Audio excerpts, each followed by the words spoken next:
to order at 10 past 6. We're going to make an adjustment to the agenda. And first of all, I'll do the roll call. Suzanne Ryan, Chairman, Voting Member. Brody Duchesne, as just recently elected, he's been excused. Let me see. Kate McMahon, Voting Member. Where am I? Jody Persons, Voting Member. Sabette Strawman is an alternate, and I'm going to appoint you for tonight in Brody's place. And we have Chuck Sumner, who is our clerk. And we also have a new alternate, Howard Lowe, who was asked to be excused. So I think that's it.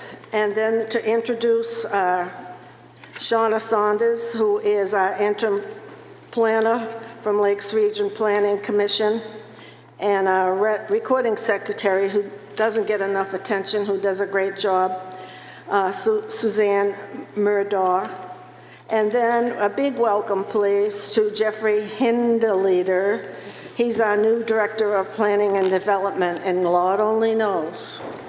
We welcome him and need him. And we hope you stay around for a while. Okay, so tonight's meeting, we have 7 cases. And I'm going to change the order of the agenda because I think that I was initially thinking I might have to continue some because we usually don't start a new case after 9 o'clock because we've been out doing site visits since about 4, so it's a long day. So I'm going to take everything except 69 South Main and the other one that was continued, which was Poplar Island. Those will go to the end, and we will be moving up Bartholomew. But before we do that, I'd like to review the minutes. I don't like to get too far behind on those, which seems like we never can catch up. So, board members, the minutes of March 2nd, you have the draft here, and that was Poplar Island, the one that was continued in that set of minutes. Has anybody seen anything that they need to have corrected in those? If not, we'll make a motion to accept as printed. Second. Thank you. Chuck, second. All those in favor? Aye. Aye.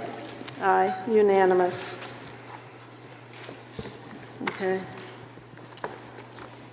All right. So, tonight's meeting, I want to assure everyone that all of you will have a great opportunity to speak. There'll be ample time for both sides, both for and against. And the public is welcome to speak. Abutters will speak. The applicants will speak. I want to make sure everyone gets all the time they need. And then the board usually holds its questions to the applicant until after all parties have spoken. That way it opens up the full discussion. You hear everything, and then we ask our questions afterwards. So after the second round, we'd ask that the second round of speaking not be repetitive, if you could help keep it to a new topic every time. And the board has a right to continue when necessary if we find a reason that we can't make a decision tonight, and we don't have to make a decision tonight. We have ample time to make decisions.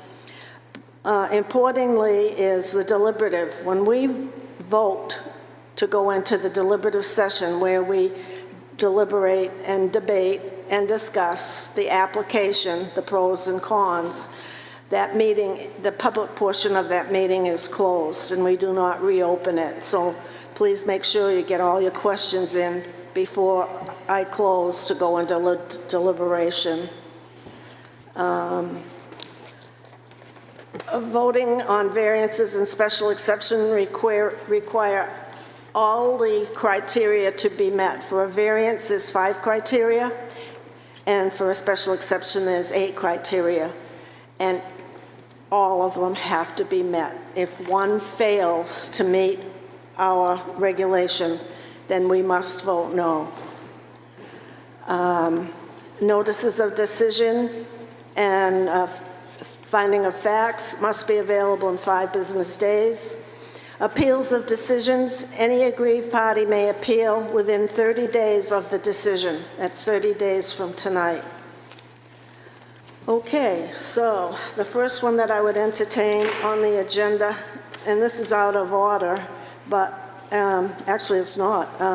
It's Bartholomew on 212 Cowper Road, tax map 7-74-3, case 2026, special exception 001, and it's per section 175-126F of the zoning ordinance, and it is for a private cemetery, and this is a public hearing. And so I will open the public hearing for the cemetery. I bet some of you didn't know that you can bury people on family members on your own property. The state allows it with certain stipulations. Point of order, Suzanne. Oh, I'm sorry. Yes, thank you.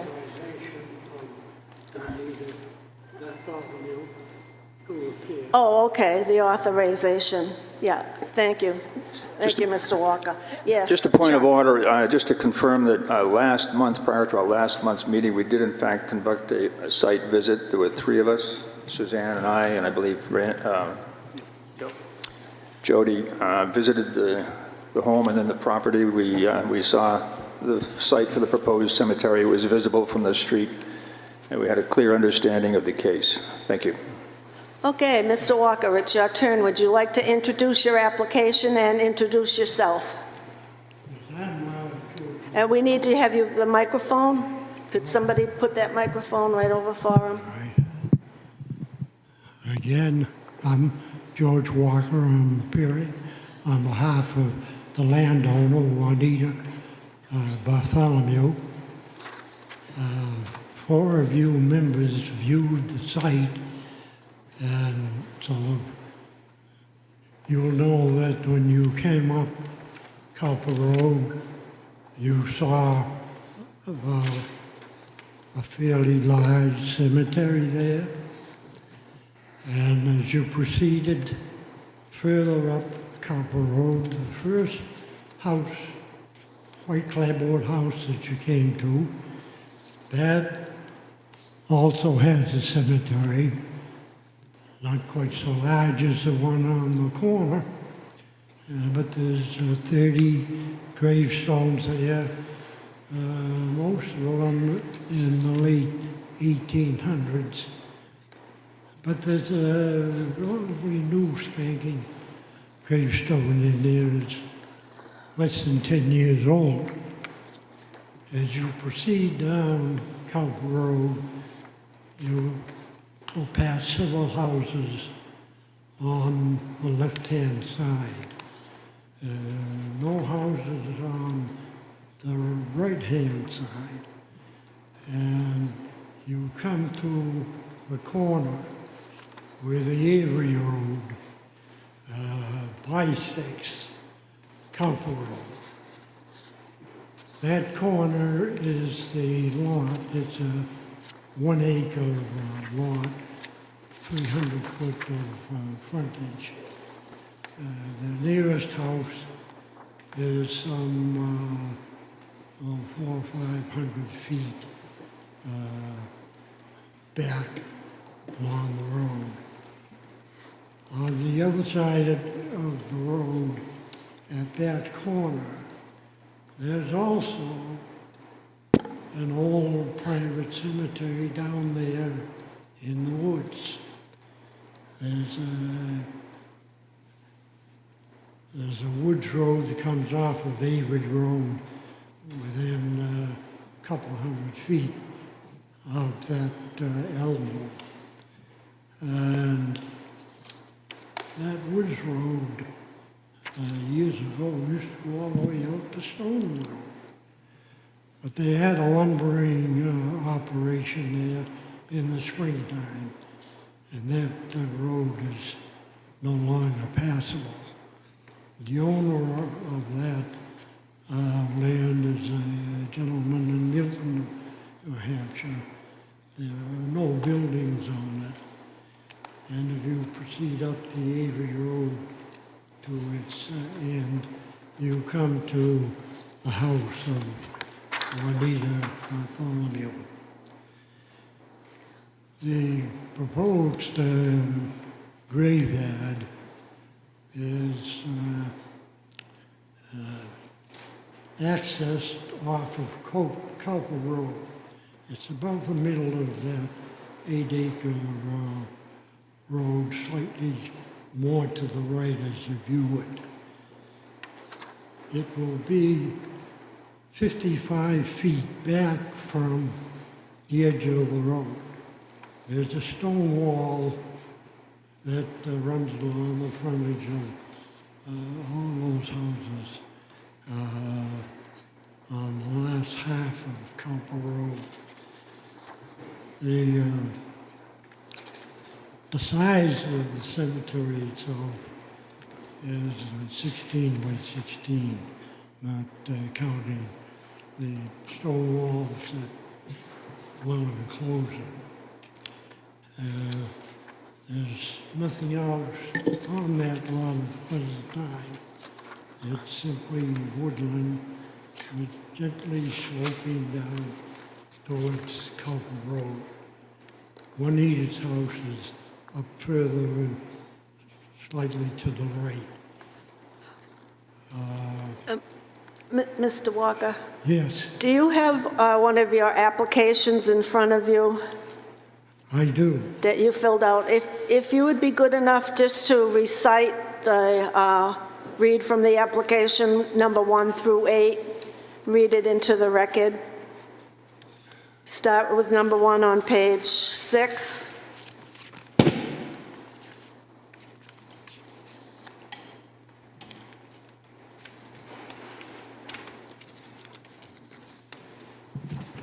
On page 6, Yeah, on page 6, it says facts supporting the request.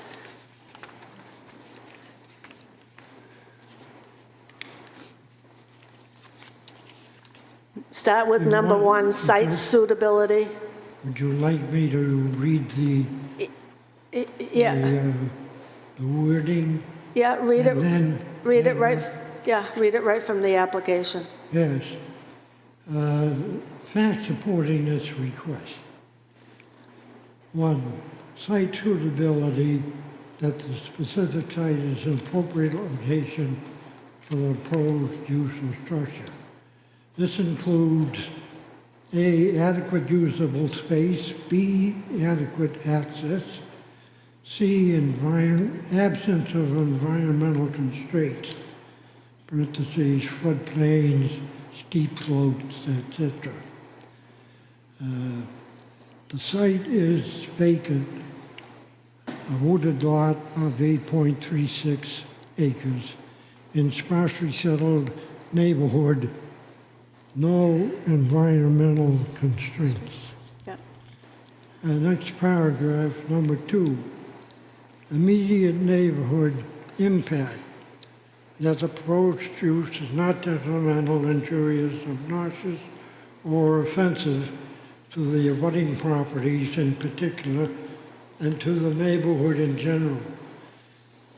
Typical impacts which extend beyond the proposed site include A, excessive trip generations, B, noise or vibration. I can assure you there'll be neither of those. Dust, glare, or heat, smoke, fumes, gas, or odors. E, inappropriate hours of operation. well, none of them specifically would apply. Yep. Number 3, 3, that there will be no undue nuisance or serious hazard to pedestrian or vehicular traffic, including the location and design of access ways and off-street parking. Traffic would be minimal. There is adequate off-street parking. Number 4, availability of public services and facilities, that the following services and facilities are available and adequate to serve the needs of the youth designed and proposed. Examples: A, sewer; B, water; C, stormwater drainage; D, fire protection; E, streets; F, parks; G, schools. None of the above would be affected. 6, immediate neighborhood integrity, that the use and established use patterns be weighed with recent change trends in the neighborhood. There are presently 2 old existing cemeteries on Cowper Road and 1 other old cemetery in the adjoining property of Jasper Thayer. 7, impact on property values, that the proposed use will not cause or contribute to decline in property values of adjacent properties. Adjacent property values will not be affected. 8, the proposed use or structure is consistent with the spirit of the ordinance and the intent of the master plan. Cemeteries are specifically allowed in this particular area of Wolfeboro by special exception. Thank you.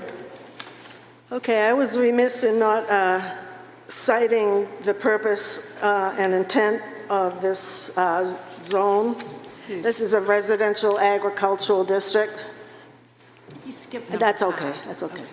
And the agricultural district represents a portion of the town furthest from the core services and should have a very low intensity of use. I can make a joke there. I guess it's going to have a low intensity of use.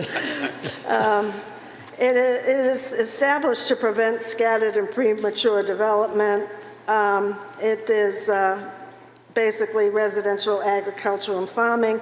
And in the town ordinance under 175, 126, special exception uses, uses which may be permitted by special exception shall be as followed. And under F, cemeteries for human beings is allowed. And I think it's been very well presented by Mr. Walker. And I would just ask the board at this time. Oh, no, is there any public comment?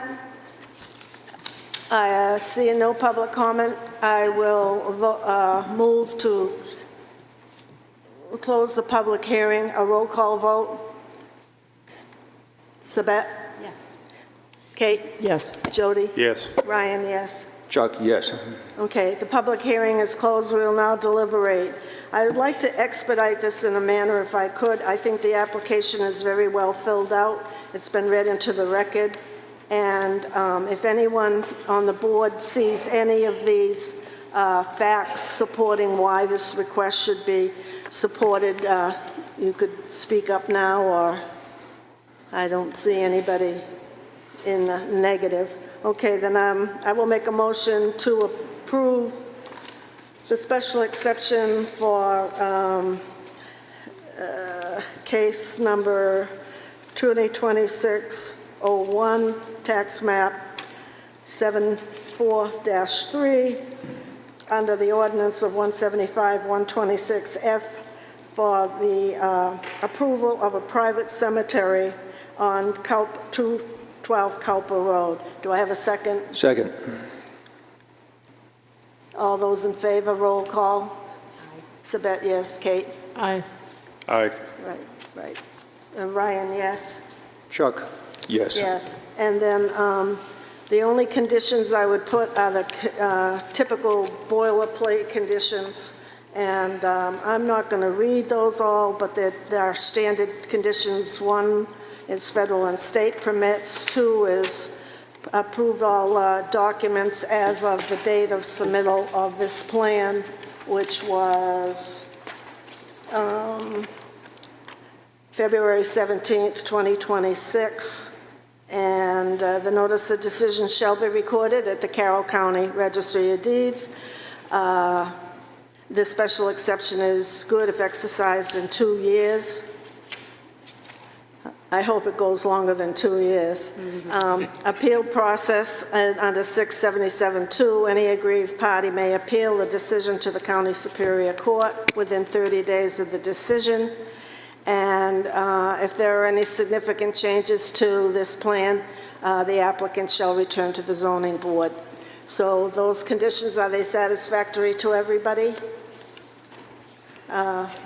Yes. Yes, yeah, okay. All right, Mr. Walker, you have Thank you. your cemetery plot.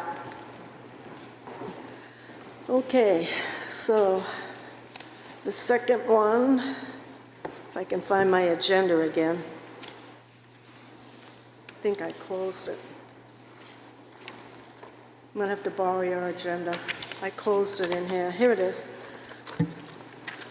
All right, the second one is, let's do the order that they're in, I guess. Pierce Camp, Birchmont Incorporated, 693 Governor Wentworth Highway, tax map 18210, case 2026, special exception 002, per section 175-43A2 of the zoning ordinance for expansion of a non-conforming use, a campground, to add new gym and pavilion to the Camp Birchmont.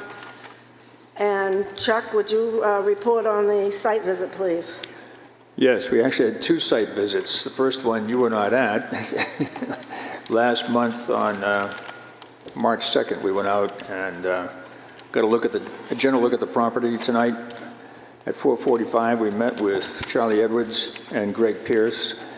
Parked at a central lot, and we were able to look down at a basketball court, which will be covered with a barn. It'll be a fully enclosed basketball court, which will also be used for other purposes while the camp is running. We then walked up the hill, and we were able to see where they had started construction and site work for a proposed pavilion right at the top of the hill. Drainage was discussed, and it was clear how everything would be taken care of, and when we left with a good understanding of the project. Thank you. Say that again. We left with a good understanding of the project. Thank you very much. You're welcome. Okay, so again, this is 175-126, special exception. And you know what zone is that in? That's agricultural, residential?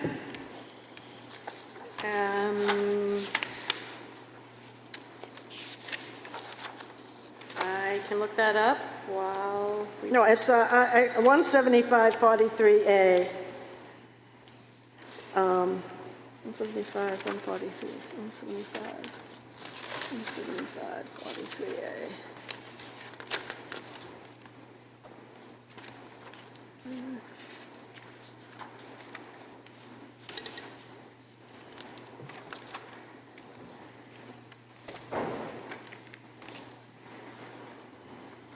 I don't know.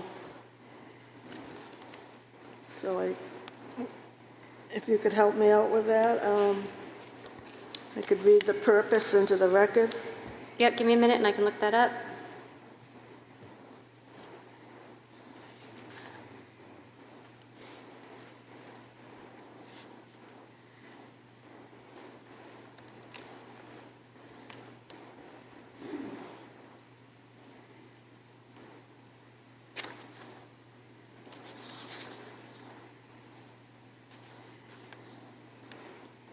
It's in the rural residential zone, and it also has some shoreland district associated with it. Oh, from the shoreline district? This portion is not in the shoreland district, so Good, okay, good, okay. So, rural residential. rural residential, what number is that?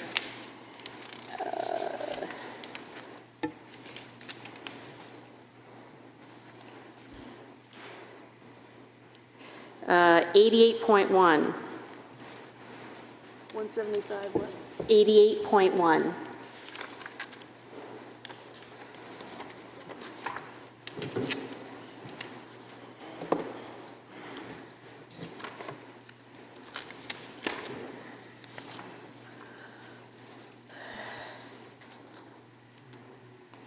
Okay.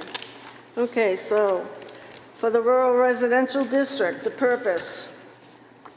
The rural residential district has a boundary based on the area between 2 and 1/2 mile arc from the center of the village and the agricultural district, and without services of public sewer and water. It is designated to provide low density in order to preserve open space, reduce demand for services, and reduce scattered and premature development. And this is allowed under the special exception. If you'd like to introduce your name, please. Charlie Edwards. And if you would take the application and do like Mr. Walker did and read through the criteria. All right, criteria 1, site suitability. That the specific site and appropriate location for the purpose of use of the structure. We say yes. A, adequate usable space. C, absence of environmental constraints, floodplains, steep slopes, and etc. We say yes, both projects are pre-existing and will not change the use. Number 2, immediate neighborhood impact. That the proposal is not detrimental, injurious, and oblivious, I can't even pronounce that word, offensive to the abutting properties, in particular to the neighborhood in general. Typical impacts which extend beyond the purpose site included. We say A and E, excessive trip generation and inappropriate hours of operation. We say there will be no change in the use of the neighborhood impact. Both structures are covering an existing use. There will be no changes to the trip generation, noise, vibration, dust, glare, smoke, fumes, gas, odors, and there will be no change to hours of operation.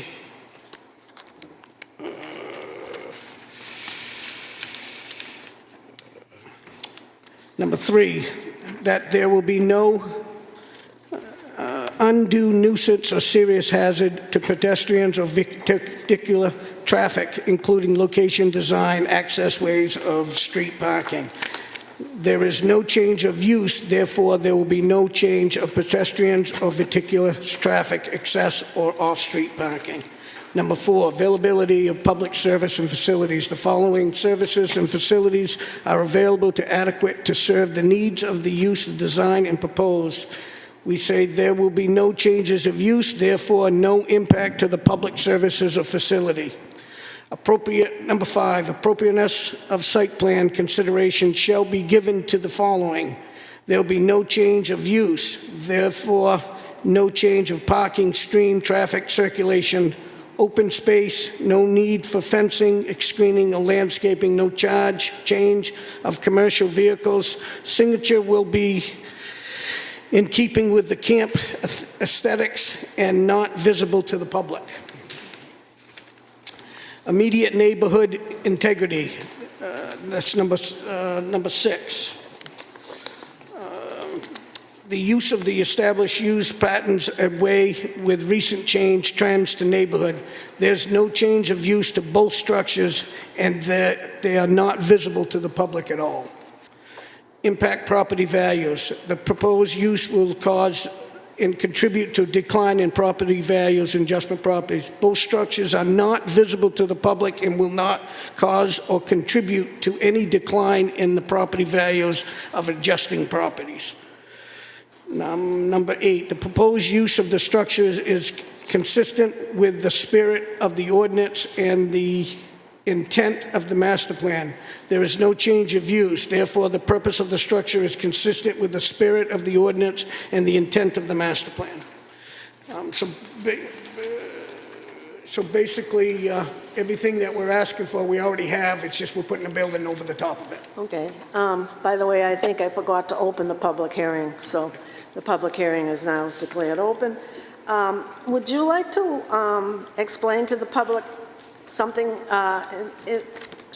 you know, on the plans, like what it's going to look like? And What we're calling kind of like the gym is that we already have an existing basketball court.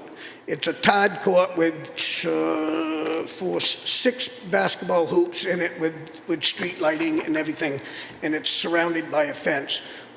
Everything in the camp is red, and it's barn style, old cabin style nostalgia. So we're going to try to build, we just want to build a building over the Todd basketball court that will look like the rest of the buildings. For the pavilion, we now use what I call a circus tent that we put up every year. And what we want to do, instead of putting it up every year and tearing it down, we want to put no walls, just a roof structure with a cement pad and a full foundation that holds the cement pad, just because we have frost protection, so that we can put picnic tables inside so the kids can eat underneath it when the dining room is extremely hot in the summer. So it's pretty simple, I guess. Good, thank you. Okay, is there anyone from the public that would like to speak in favor? Is there anyone that would like to speak opposed? Seeing none, I'll close the public hearing. Board members, do you have any questions of the applicant at this point? I think it's very well presented. I didn't have any questions. It was all pointed out to us physically on the land where everything would go.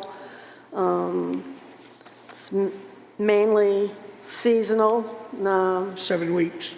I think I forgot to ask, will there be electricity? There'll be electricity in the big building, so we can hang. We gotta have lights. Yeah. So yes, And and then- it'll have all exit signs and all the the precaution and the safety. And I did efforts. ask about water, and I forget what you said. We don't have no water in it. Okay. No. And so the public knows this will be going for site review to the planning board tomorrow night. Yep. I think we also discussed the drainage around. Yeah, that's right, we did, and the he gave planning us a really board's going to detailed address plan for that. And Yeah, I they have a I have plan an for engineered that. site plan for them tomorrow, Yeah. because that was one of their things that they wanted, so I have that. One thing I know the town is very cognizant of is lighting, so all lighting would be down lighting. Correct, and I Yeah. have that all on there for the planning board, Yeah, because they and asked for again, the that. planning board will take care of that, but I always like to remind people. Yeah, I have all the Because that's kind of downlighting. a thing that bothers people around the lake. Yeah. Okay, so board members, let's quickly go through the 8 criteria. Site suitability, does anyone see any discrepancy with the site suitability as presented? Do you think it's applicable, or? It's suitable. I think they have 2,000 acres altogether, and it's 300 acres. 300 acres. Roughly 300 acres. Okay, 300 acres, and it's already a campsite. They're just putting buildings. We're By the right way- in the middle of the whole, we're in the middle of By the it. way, again, I need to close the public hearing and we deliberate. So the public hearing is closed. Chuck, did you want to finish your sentence before I interrupted you? No, my point is that it's an existing camp already, and they're just well within the confines of the property. They're putting up 2 buildings just to provide better facilities for the kids. So site suitability is perfect. And number 2, immediate neighborhood impact. Do we see any impact from excessive trips, noise, dust, glare, smoke? I don't see that there will be. Nothing more than, they already use those sites for those purposes. They're just now covering over so they can get out of the rain. And I'd like to add, it'd probably quiet things down because the kids will be inside screaming and yelling, playing basketball. Suzanne, three. for clarification, we're talking about both of the buildings, Yeah. right? Yes. It's And one you- application. Yeah, and you did mention that the other is just a pavilion, Yes. right? Yeah, Okay, that's just what wanna make the sure. application says too. Thank you. Number 3, there will be no undue nuisance or serious hazards to pedestrians, vehicles, and so forth. Now, again, there's no change to the use. The use is the same. We're just putting a roof over these things, these areas. Number 4, availability of public services and facilities. We just heard that it's going to be electricity and no water. Yeah, There's nothing to have water in them. yeah. One note, by the way, this point mentions fire protection. There is access. It appears to me that a fire truck could get up Oh, absolutely. onto the property and turn around and come Yep, back out and have absolutely. access to the 2 structures that we're talking about here. Yep, Todd Road. Thank you, Chuck. Number 5, appropriateness of site plans. Parking, traffic, open fencing, landscaping. A lot of that is under the provision of the planning board, but as it's been explained, I think it's all going to be taken care of.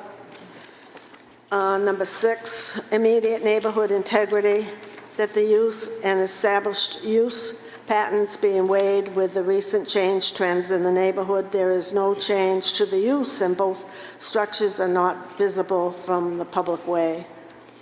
Everyone okay with 6? Yep. 7, impact on property values. These structures, they're not really like structures. As you explained, it was like a roof, putting a roof over the ground. Yep. So does anyone see anything detrimental on number 7 or positive? It'll only increase the value of the property, I think, by enclosing some of these areas where the kids will be doing their camp activities. Number 8, the proposed use of the structure is consistent with the spirit of the ordinance and the intent of the master plan. Anybody object to that? Do they agree or disagree? Agreed? Agreed. Agree. Okay. So then, make a motion to approve the special exception for Pierce Camp Birchmont Incorporated 693 Governors Wentworth Highway, tax map 18210, case 2026, special exception per section 175-43A, for a coverage over 2 sites on that parcel at Camp Pierce.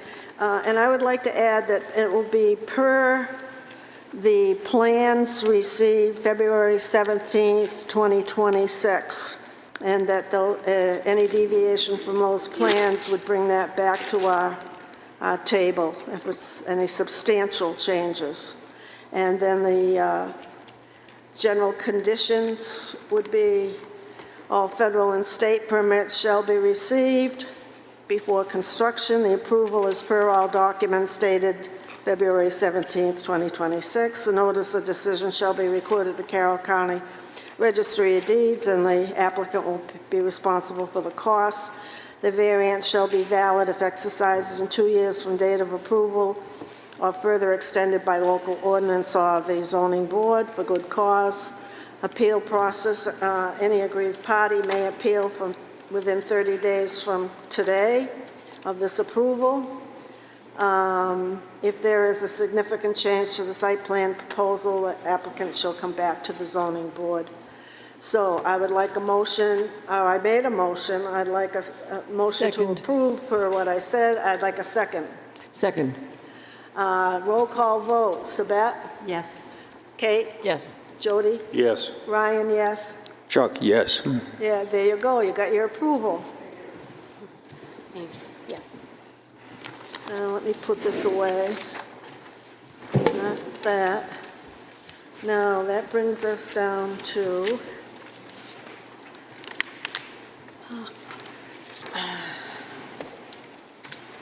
okay, the Children's Center. The Children's Center is next.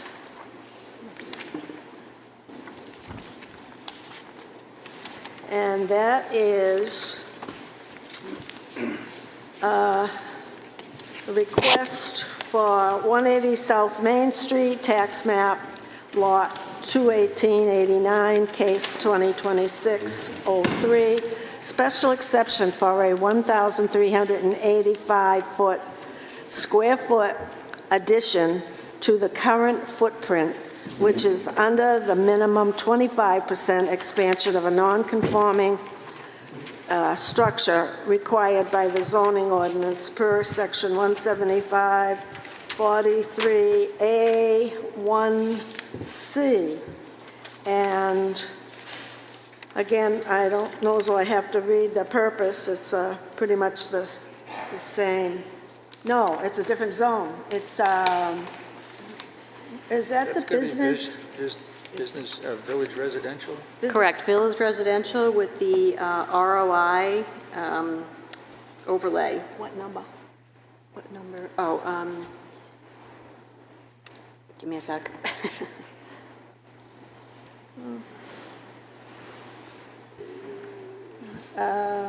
It is 175-36 through 40. 75. 175. 36 through 40 is the residential office institutional overlay. What did I say, village? Okay.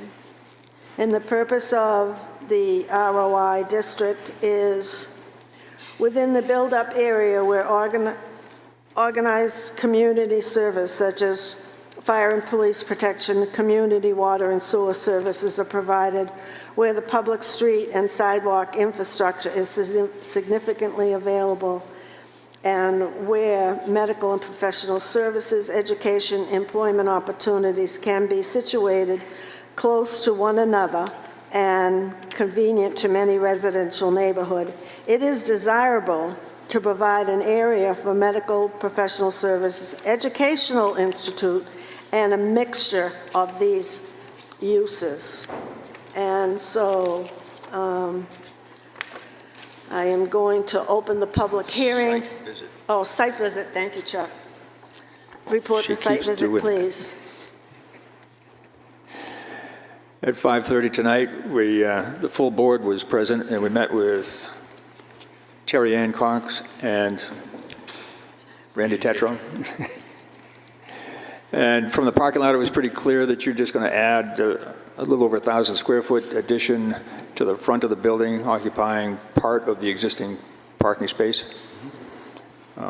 It still will be non-conforming in that it will still be more than 30 feet from the road, but it will be less non-conforming. Apart from that, everything was clear to us as far as the site visit is concerned, and we look forward to hearing your case. Okay, I'll open the public hearing, and if you'd introduce yourself and explain what you're here for. Certainly. Good evening. My name is Randy Tatro. I'm a licensed land surveyor with Norway Plains Associates. I'm here to assist Wolfeboro Area Children's Center tonight with their special exception application. And as you guys just outlined, we're here under a special exception, Article 6, 175, 43A1C parcel. As you just stated, the zone was changed from general residence 1 to village residential back in 2010. And during that change, the setbacks were minimum 20 feet, maximum 30 feet, which not everybody understands. So any structure that was over 30 feet from the street line or the front property line was now non-conforming. And for them to expand, they were under the 25% or less in the special exception criteria. So that's why we're here today. Also, as you stated, and it's in the ROI overlay zone, which means that the lots are permitted use. It's also a conforming lot by the standards in the zone, size and frontage. So what they're proposing to do, well, first of all, the coverage in that zone is 70%. So the existing coverage is around 34.9. They're going up about 8% to 35.7, but they're well underneath that. That's something that will be discussed during the site review with the planning board. So the existing building as located is 6,829 square feet. So the history is that the original building was created or approved and probably built around 1985, early 1986. So that's the front of the building. In 1993, there was another site plan approval for the back part that you see on the plan. So the 6,829 square feet is what's there now, but the front part hasn't moved, the front towards the road. So the proposed expansion will be 19%, 1,318 square feet, and what's allowed would be 1,707 square feet under the 25%. 25% of 6,829. In the spring of 2025, we went in front of the planning board for a minor lot line adjustment because of some parking pavement encroachment. And it was a lot line adjustment with the Brewster property to the north. And then we also went back to the planning board in the fall of 2025 to do a reconfiguration of the parking lot to try to gain some spaces and better access and so forth. If all goes well tonight, we're on the docket for a design review in front of the planning board, which is the first phase of major site review application. Currently, the existing building's a little under 109 feet, 108.7 from the street line. The new addition will put it 42.2 feet closer to the street line, but it'll still be 36.5 feet out of full compliance. And again, that's the streetscape of part of the ordinance. The parking lot is going to, part of the parking lot is going to remain in the front of the building. And that reason for that is for a better handicap ADA access. There's a couple of spaces for particular individuals that need to offload in the front of the building. So the parking lot, being a structure under the ordinance, meets the 20 feet in the front setback. And the parking requirements were going to be discussed with the planning board. For your knowledge, we're going to probably have to go down about 4 or 5 spaces. There's a maximum space requirement, believe it or not, in the site review, which we didn't meet last time and we won't this time, so probably I'm going to ask for a waiver to that. But generally, they had 69 spaces. They're probably going to be down to about 64. That's mostly the details of what we're asking, but focused on the area in orange on the plan, which is where that expansion is going to take place. Here tonight is Terry Cox. She's the executive director of the Children's Center, and she's going to speak to you and outline the comments on the criteria unless you have any other questions for me. I do have a copy that I passed out at the site walk that was a page of the rendering that we're going to be showing to the planning board should we be successful tonight, and I'll leave it with Shanna. So. Thank you. In the case that anybody wants to have, anyone on the board wants to have a look at what it's going to look like. Is there anyone in the public that would like to speak in favor? Anyone would like to speak opposed? She wants to present Next. Anyone want to speak at all? Okay, so I think that young lady in the back there wants to do the presentation on the 8 points. Thank you. And so Hello. you have to speak right up loud into that microphone. I will do so. Good evening. I'm Terry Ann Cox. I'm the Executive Director of the Children's Center, also known, of course, as the Wolfeboro Area Children's Center, which has been located, as Randy mentioned, at its current location since 1986. It is now serving more than 160 families. We've just simply outgrown its current space. So going through the 8 points, facts supporting this request, site suitability, yes. The request that we are proposing, the 1318 square feet of building addition, is consistent with the existing building, which will provide much needed space to accommodate, as well as provide ADA compliant bathroom, therapy and conference rooms on the first floor, and also office space on the second floor. Point number 2, immediate neighborhood impact.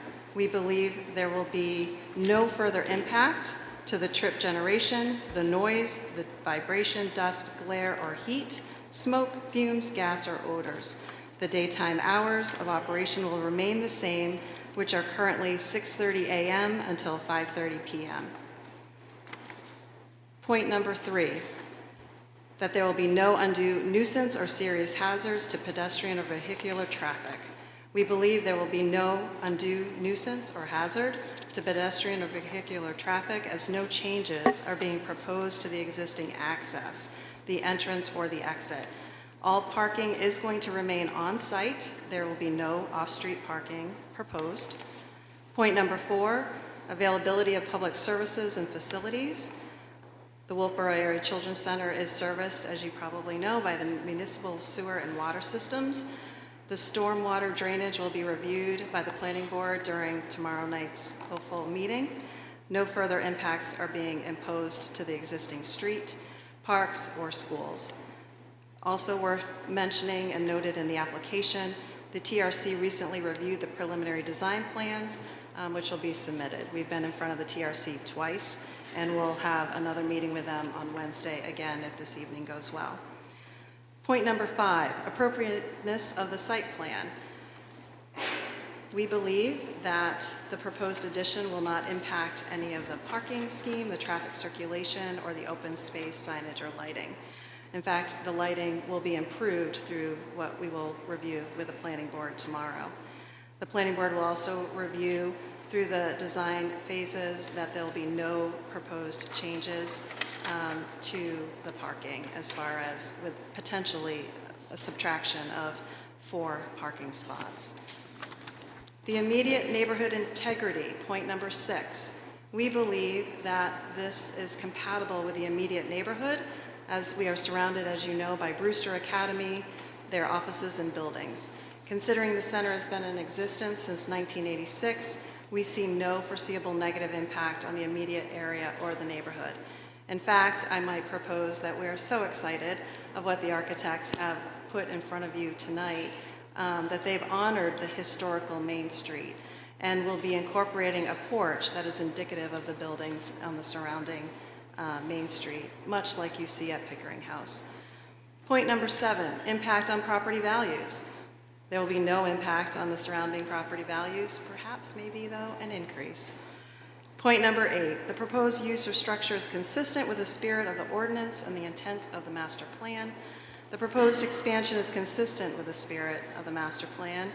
And we are, as you know, within walking distance of Carpenter.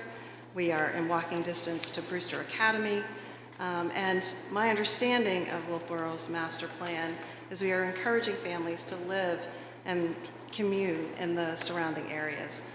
The Children's Center supports that. We support young families and caring and educating children of all ages, especially those 6 weeks to 5 years old.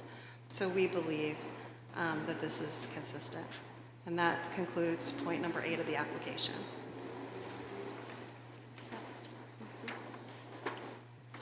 I have a question.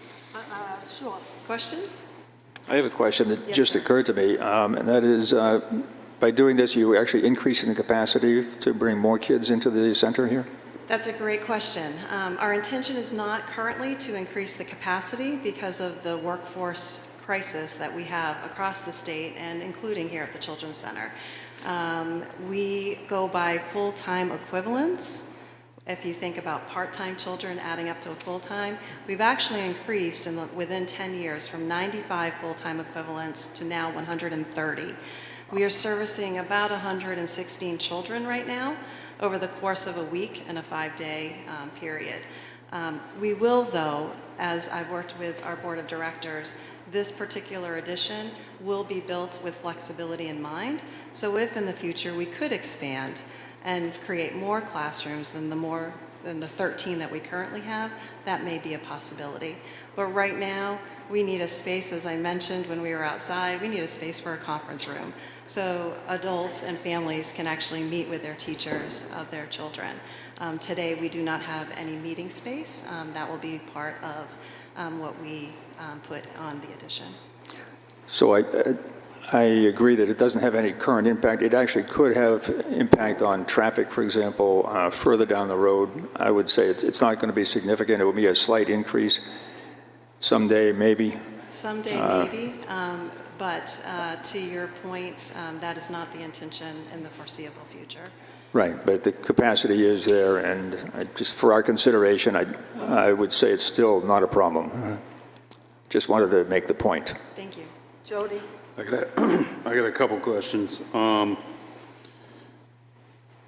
assuming the height of the addition is not going to be any higher than what's there, correct? Correct. And how many parking spaces are you losing? Is it approximately 6? I'm figuring you're losing 6 out front or 5? We're losing 5 out front. Are you- We're keeping the 5, and then there is an expansion in the back of a plus 11, of a plus 10, I believe, but 10 minus 5, so we're losing 5 total. So you're adding more parking out back, is that what you mean? We are going to have more parking out back to accommodate for some of what we lose up front. Okay. That's it. Anybody else, any questions, board members? No? Okay, thank you. All right. Randy, did you have anything you wanted to close out with? When we did a parking reconfiguration plan last time in front of the planning board, we reconfigured the parking. So they've yet to stripe what she's considering an expansion, but the final number will be 5 less, so they've got 69 now approved, but they're in the process of paving and restriping in the back per the last permit. So this is gonna take spaces away from what's in the front already where you parked earlier. And so overall, they're gonna be losing 5 spaces, but they're not expanding any more in the back, they're just restriping. If you looked at the, parking reconfiguration plan, yeah. Randy, Does this impact like drop-off so that cars don't get backed up on the street Yeah, so during what- drop-off and pickup time? Yeah, that's what we went through, Sabette, with the parking reconfiguration. We have a little bit of a bottleneck in the front as far as width, Yeah. but we made it a little bit bigger so that we had two-way traffic, so that people could go around the back and come around and come back to the front instead of this in the front. Now, there will be a little bit of that in the front for ADA and certain students, but generally, the path is going to be down and around and back out. And it's probably a pretty rare occasion when you really need 60-some-odd spots, right? Well, Terry Ann could answer that better than me, but like I said, the requirements we well exceed. They do have a maximum that, I guess to stop maybe Walmart or something, they hired in the zone. We don't, we're over that already. Okay. So we had to ask for a waiver when we went for the parking reconfiguration, which was granted. So in this particular case, I think if they had more room, they might try to add. So we're staying in the existing pavement, and we're just restriping an area in the back to give them some parking spaces in the middle of the travel lane. That's already been approved by the planning board. Okay. Yeah. So I guess the question is parking adequate? Parking is adequate for the rules. I think if Terry Ann had her brothers, she wouldn't mind having more, but there's no space for it. Okay. Yeah. Okay, board members, any further questions? Seeing none, I'm going to close the public hearing, and we go through the 8 criteria quickly and briefly. Site suitability. We just heard about access and usable space. Any problem with site suitability? No, it's good. Number 2, immediate neighborhood impact. Actually, you know, this sort of thing is right in line with the purpose of this area, the rural, what is it? Village residential. This is residential, ROI or something. The mixed use and so forth, and the walkability. So, anybody see any issues with the immediate neighborhood impact as far as trip generation, noise, dust, smoke, inappropriate hours? Well, the positive would be reducing log jams during pickup and drop-off times. Okay, well, Where cars get backed up on Main Street when they're trying to pick up and drop Yeah. off, so it's a positive because of the parking Okay. and the circular. Okay, good. Thank you. Number 3, that there'll be no undue nuisance or serious hazards to pedestrians. Kind of goes along with what you were just talking about. Is there any issues with number 3?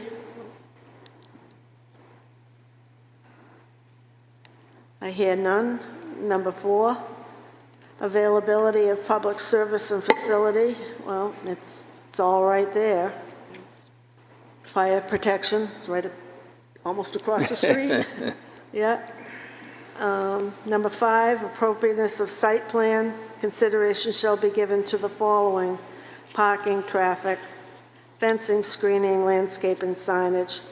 Although we can weigh into all of that, hopefully the planning board will look at it through their microscope. I can't see anything we need to recommend, and I know, as I said, lighting, they're very cognizant of over-lighting. 6, immediate neighborhood integrity, that the use and established use patterns be weighed with recent changes, trends in the neighborhood. Well, and to Jody's question, it's not getting taller, and so it's basically the same size, just pulling up. Pulling forward Just pulling towards forward. the street. Yes, which is a positive.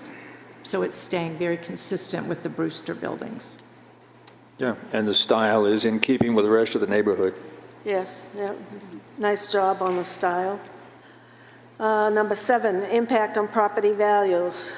There will be little to no impact on surrounding property values or their values. And typically when we don't have something from a real estate agent, we acquiesce to the applicant. The proposed use or structure is consistent with the spirit of the ordinance and intent of the master plan. It most certainly is, as I read into the record. Does anyone have any problem with number 8 or like to add anything to number 8? Okay. Okay, so I don't know if I closed the public hearing. I did. I think I closed it. Okay, so we're all set. I'm going to make a motion to approve with the usual conditions, the Wolfeboro Area Children's Center at 180 South Main Street, tax map 21889, case 2026, special exception 03, for a 1,385 square foot addition to the current footprint, which is under the minimum 25% expansion of a non-conforming structure required by the zoning ordinance section 175-43A1C, per the plan dated, I just put it down. Plan dated March 16th, 2026, as submitted with the application.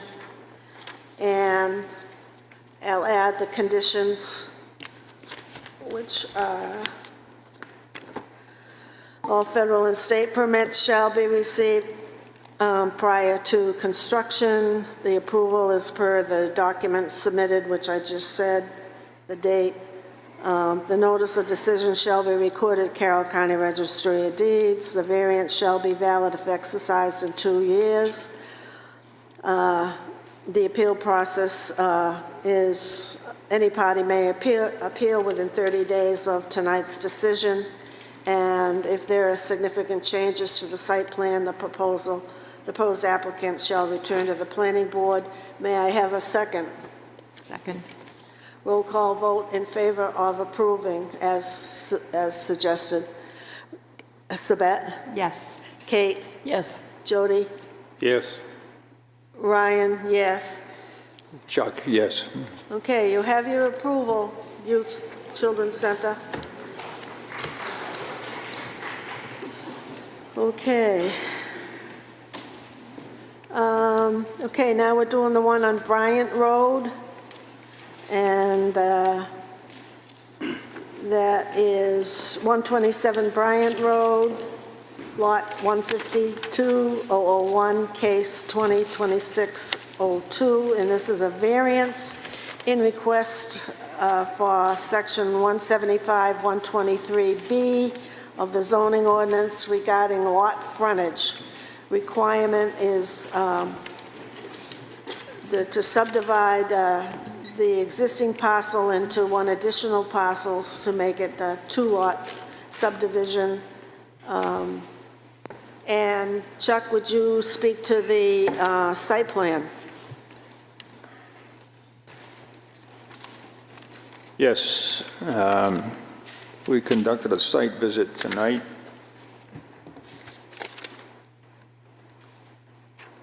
At 4:45, the full board was present. We met with Randy Tatro and Adam and Mark Brennan, owners of the property. Yes. From the road, we could see the extent of the property. We could look up the hill and see at least some of the property that was being discussed. We understood that there is a separate 5-acre lot proposed with a full 400 feet of frontage to fully conform with requirements, and that the second lot would be a much larger lot, but it would only contain 120 or 130 feet of road frontage. But other than that, it's a perfectly buildable lot, and from the road, we could see everything we needed to see for the purposes of our hearing tonight. Thank you. Okay. Okay. Okay, I'll open the public hearing. And if you would state your name, please, and tell us a little bit about what you're trying to do, and we'll go through the application. Sure. So my name is Mark Brennan, and my wife and I, Deborah Brennan and I, own the existing lot, which, as you mentioned, is 30 acres, which we have our home on today. And the desire is to subdivide a parcel of 5 acres, 5+ acres, that neighborhood, for our son and his wife and grandson to build a single-family residence on. That's the desire. In order to do that, as you mentioned, our existing lot has a lot frontage of 528, 530 feet. And so to divide, and the requirement to subdivide is 400 feet of lot frontage. So in order to do that, we propose, as you mentioned, subdividing the 5-acre or 5+ acre parcel, and that would remain with 400 feet of lot frontage along the road, and our existing parcel would remain with 120 to 130 feet on the road, lot frontage, and that would remain with 25 acres approximately. Let me go to the drawing here. Does that come out? There we go. All right. So, sorry, Randy. I'll move this over just a little bit. You'll do that for me. Okay. So, just to review, the existing 30-acre lot is right here, and it comes over to this side and down around this building here, that house, and over here around that house. This is 30 acres. The proposal is to go up this line, straight line up here to the rail trail and back down. That'd be about 5.5 acres roughly. This would leave 400 feet of lot frontage here and approximately 128 to 130 feet right here. When you folks were out there this afternoon, we had that one marking there that you could see going up.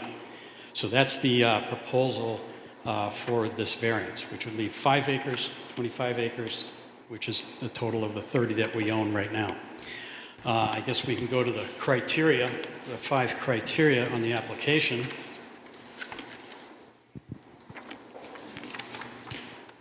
And the first one, the variance will not be contrary to public interest because the area is composed mostly of single-family homes, which it is along that road. Proposed development will blend into the neighborhood with no problem with it being in the residential/agricultural zone, as many of the lots do not meet the required frontage. And I did happen to take a look. There's about 19 homes on that road, and only about 4 or 5 actually have more than 400 feet of lot frontage today. There was a zoning change a while back. Number 2, the spirit of the ordinance is observed because this will be met with the development of a new lot by building a single-family home that will blend into the surrounding landscape and set well back off the road. This also fits with the intent and purpose of the agricultural residential zoning, primarily because the primary land use of this area includes low-density residential, agricultural, and farming. Number 3, substantial justice is done as granting this variance will allow the family to grant their son a parcel of land to be close and not change the character of the area. We've also looked at GIS layers out here on Wolfeboro's town website. I've looked at wetlands, flood zone, and soils. There is no contradiction with the wetlands and flood zone. There are 2 soil types out there, which is the Acton fine sandy loam, which includes land uses of community development and such. And the second one is, let's see, it is the Monadnock and Musalaki soil type, and that includes land use of residential development. They're both fine sandy loams and well to build on. Criteria number 4, the values of surrounding properties will not be diminished because the proposed development of the parcel will blend into the surrounding area that is mostly residential and should not have an adverse impact on anyone's value. The new home will be constructed to blend into the existing topography with natural landscaping. Lastly, number 5 has a couple parts to it. First part, special conditions of the property that distinguish it from other properties in the area.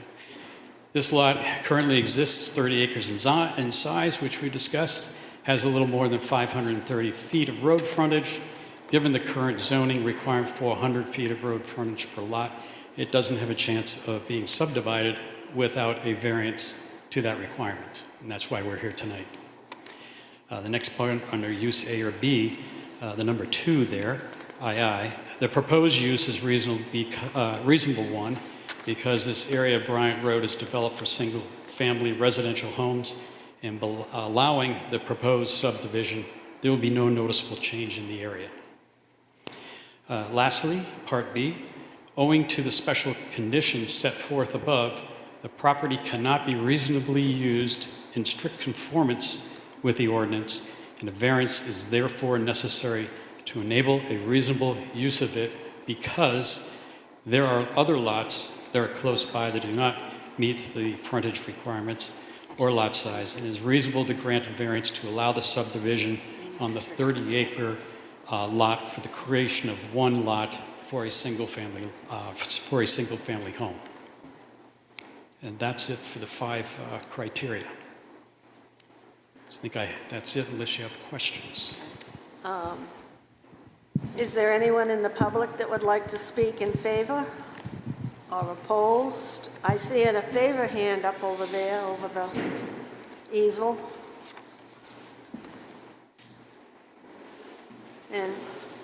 state your name for the record, please? Yes. And you speak right into that microphone. It's voice activated. Thank you. Thank you. Yes, my name is Steve Zahovich. I live on Bryant Road, diagonally across from Mark. In the short time that I've lived there, I got to know Mark well. We've spoke of his project and his desire to have a son live on the property with him, and I am here to support Mark's project for that project. So that's it. Thank you. Okay, Thank thank you. you. Anyone else that would like to speak in relationship to this subdivision? Okay. Board members, any questions? I'll just say, I think that the way you decided to subdivide it makes a lot of sense, because you've got the existing house with more acreage, but the smaller frontage. The new house has the bigger front, the new lot will have the Correct. bigger frontage. But from the road, you won't even see anything. Right. It will not appear at all different, because your house is so far back. Correct. So it really just doesn't even have much of an impact. Right. Blends in. It was a good idea to do it that way. Yeah, thank you. Jody? Quick question. So it looks like we're looking to waive 330 feet of frontage. Is that correct? 330 feet? Well, It's 400 and 400. 400 is required now. Yeah. And they're going to, It's 530. And they're gonna have Yeah, they got 100. 530, but. One so lot will be What 400, is the one math will on be- that? The lot- It would be 270. 270. Roughly. Yeah. they're 270 feet short of the legal Of the- frontage yeah, requirement okay. for Yep. the larger lot. Okay. And you still end up with one conforming lot, one non-conforming lot, instead of splitting it down the middle and having two non-conforming lots, Correct. right? Correct. Okay. Yep. Okay, any other questions? Kate, I see you scribbling away over there. Just doing some math. Okay, I'm going to close the public hearing for deliberations. Roll call vote, Sabette, Yes. Kate, Yes. Jody, Yes. Ryan, yes. Chuck, yes. Okay. All right, so now this is a variance. We have to go through the 5 criteria. That's my paperwork.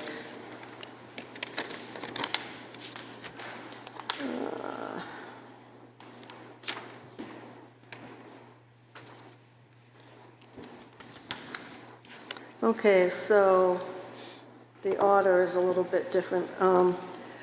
We usually put number 1 and number 2 together because you can't have one without the other. The variance is not contrary to the public interest, and the spirit of the ordinance is observed. The proposed use must not conflict with the explicit or implicit purpose of the ordinance and must not alter the essential character of the neighborhood, threaten public health, safety.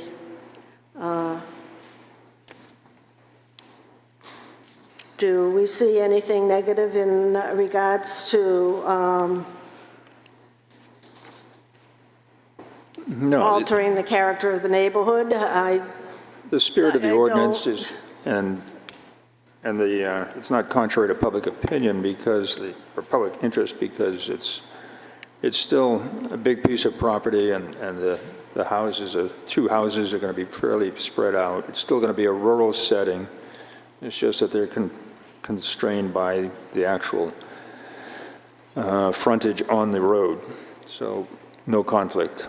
Yeah, and the main house is way up in the back, you don't see it, and the new proposed site, I think that will be up into the middle of the back of the property. Yes. It won't be down right on the road edge because he's going to have to do some driveway work there, and I'm sure he doesn't want to sit his house right on that driveway. Okay, so I think 1 and 2 are met. Any questions to anybody about 1 and 2? Okay, substantial justice is done. The benefit to the applicant should not be outweighed by the harm to the general public. I see no harm to the general public in this at all. No harm to the general public, and I think it's a great thing to provide a piece of property for your son to build on. Well, given that I live in that area, this is a biased remark, but 400 feet frontage is quite a lot. But there again, it's in the rural agricultural area, and we do like to keep that open space for the community. And I think it's also really important that you kept your cute little farm stand. Okay, the values, I'll set, number 4, the values of surrounding properties. Again, we usually just kind of skip over that because we have no testimony one way or the other. Number 5, little enforcement of the ordinance will result in unnecessary hardship. Let's see, what do we got here? Special conditions. Special conditions of the property that distinguish it from other properties in the area are as follows. Well, I would say he brought up the point that only 4 or 5 houses on Bryant Road are in compliance and that most are non-compliant with the amount of frontage. well, they could be pre-existing Right, but I zoning think that's too. I think that needs to be considered, that it's, that makes it, Well, the hardship is that even though it's a big piece of property, they only have 530 feet of frontage to work with. That's basically the hardship. yeah. And they're dividing it up in such a way that one parcel requires a variance. But they are almost landlocked. Well, And yeah, and so it's, few houses on the road are in compliance, so.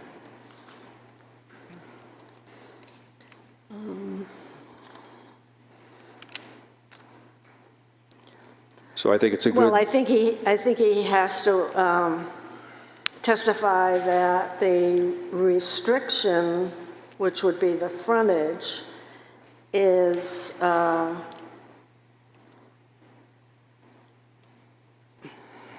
it's burdened by the zoning ordinance. That restriction burdens him in a matter that is distinct from other land in the area.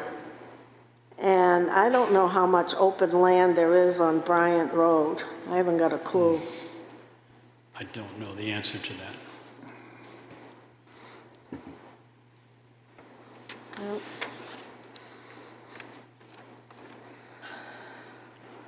I'd like to add that, yeah, I think it's just not thickly settled in there. That makes a difference for this application. If it was more houses in there, I would have a different feeling about it, but it is a lot of, they got a lot of acreage there, and it's pretty open. When you drive down that road, you're not. Well, I think I would say that the proposed use is reasonable, and that I can't see in any way that it changes the character of the neighborhood. It's Right. farmland out there, and so, if anyone has any other comment? No? Okay, then I'm going to make a motion to approve this application for a variance for lot frontage, and that would be 127 Bryant Road, tax map 152001, case 2026 variance 002, request from section 175, 123B of the zoning ordinance regarding lot frontage requirement in order to subdivide a 5-acre parcel from the existing property. And that, are there any conditions that we would want to add to this? So one thing that I would be cognizant of is the driveway. I know you have safe site distance, but it's on a hill, and then you're going to need a swale or drainage or something so the Yep. water doesn't run out onto the road and cause ice. Yep, correct. So, and this is going to the planning board, right? Correct. Yes. Okay, so I would like that in the minutes so that the planning board knows that we're concerned about, take note of that. There is a DPW driveway permit process too that he Right. would probably be subject to that would take a look at that as well. Okay. Yes. Yep. Okay, I don't have to make that a condition? No. No, okay. Okay, so I guess I made the motion. If I didn't, I did, to approve. I need a second. Second. With the conditions, all federal and state permits shall be received. The approval is per the document dated March 16th, 2026. The application does not satisfy the submittal requirements for the building permit or a site plan approval. 4, the notice of decision shall be recorded at Carroll County Registry of Deeds. 5, the variance shall be valid if exercised within 2 years from the date of approval. 6, the appeal process is within 30 days from this evening. If there are any significant changes to the site plan when you go to the planning board, if they have something that's substantially different from what we saw tonight, then the applicant shall return to the zoning board. Okay, so roll call vote. Sabette in approval. Yes. Kate? Yes. Yes. Jody, yes. Ryan, yes. Chuck? Chuck, yes to approve. You have your approval. Wonderful. Thank you very much. Thank you. Good luck tomorrow night. Okay.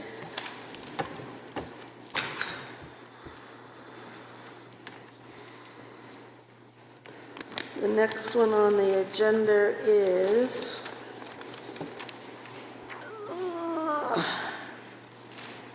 this the campsite one? Yeah, Wiley Brook. No, it's, yeah, the campsite. Yep. Okay, cross that one out. Okay, number 883 Center Street, tax map 10208, case 2026, variance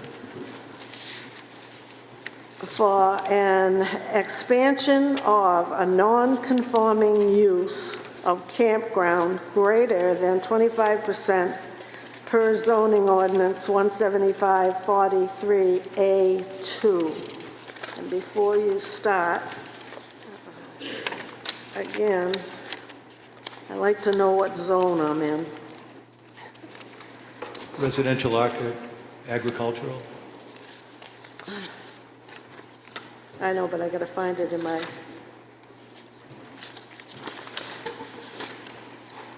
Yep. Residential agricultural, what section? 122, One what? 122, 175? 22. 175, 22? Yep. 175, 122. Oh, 175, 120, 122. Are you saying 122? Because on the, 175, 22. right, and on the application it says 175, 125. Sorry, it starts on at 122. So 122 is going to be the purpose, and then 123 would be dimensional, 124, yeah. It goes through. Okay, so for the record, residential agricultural district 175, 122, purpose and intent. The agricultural district represents the portion of the town furthest from the core, and due to remoteness, steep slopes and similar limiting factors should have a very low intensity of use in order not to permanently damage the land, not to cause undue burden of the town for providing municipal services, and to prevent scattered and premature development.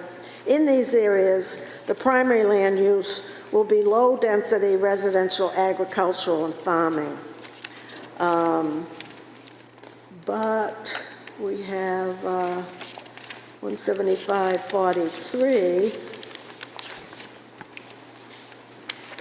and that's where it talks about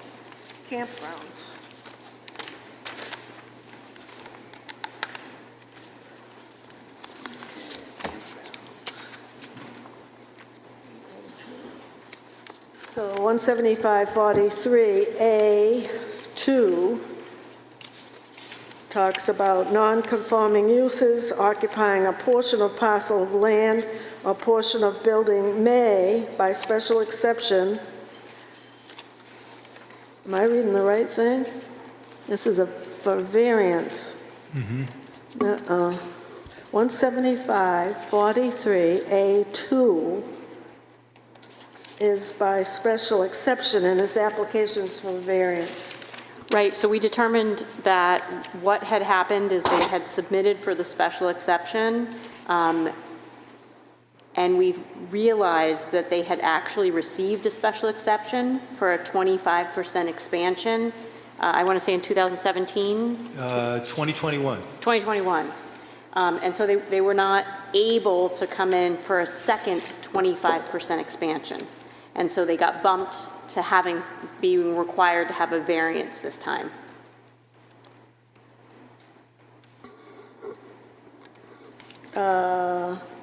Then where is that section in our regulation? Because what I read from your notice was 75-43A2.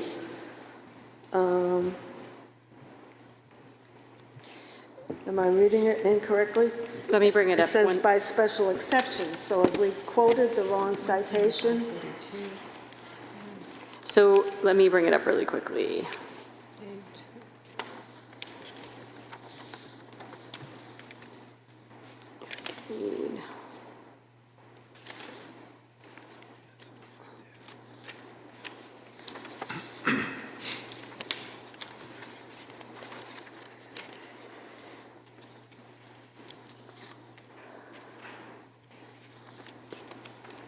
So this use is a campground. A campground is neither a permitted use nor a special exception use.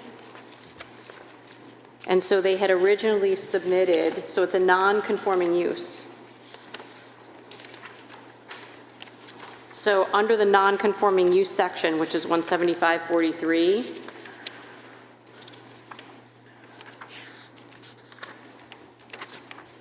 and I apologize, I don't have my paper. I'm doing digital here.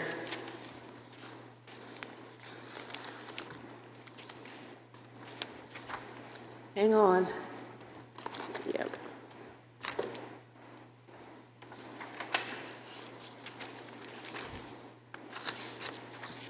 So under 175-143,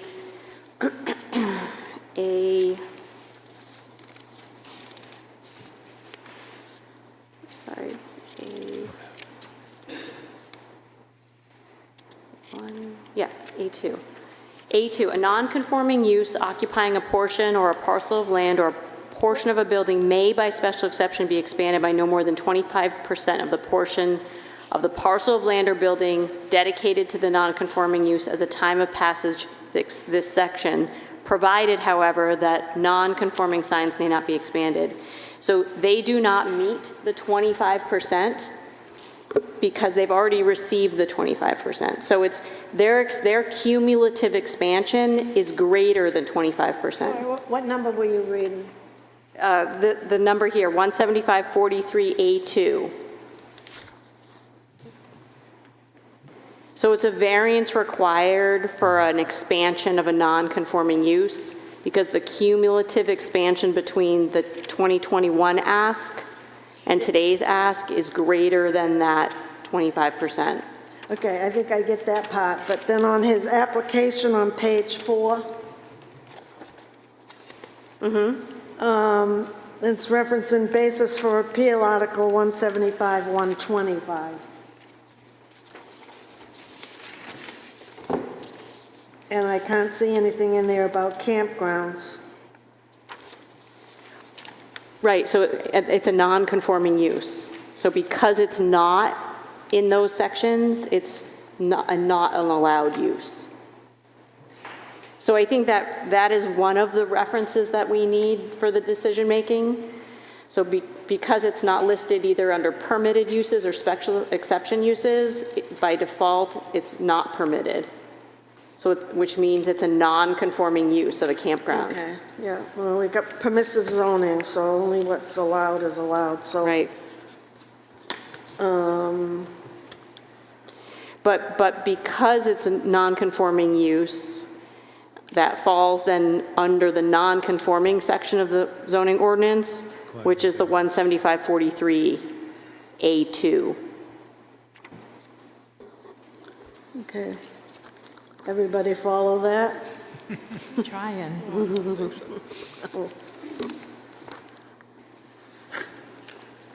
All right, sorry.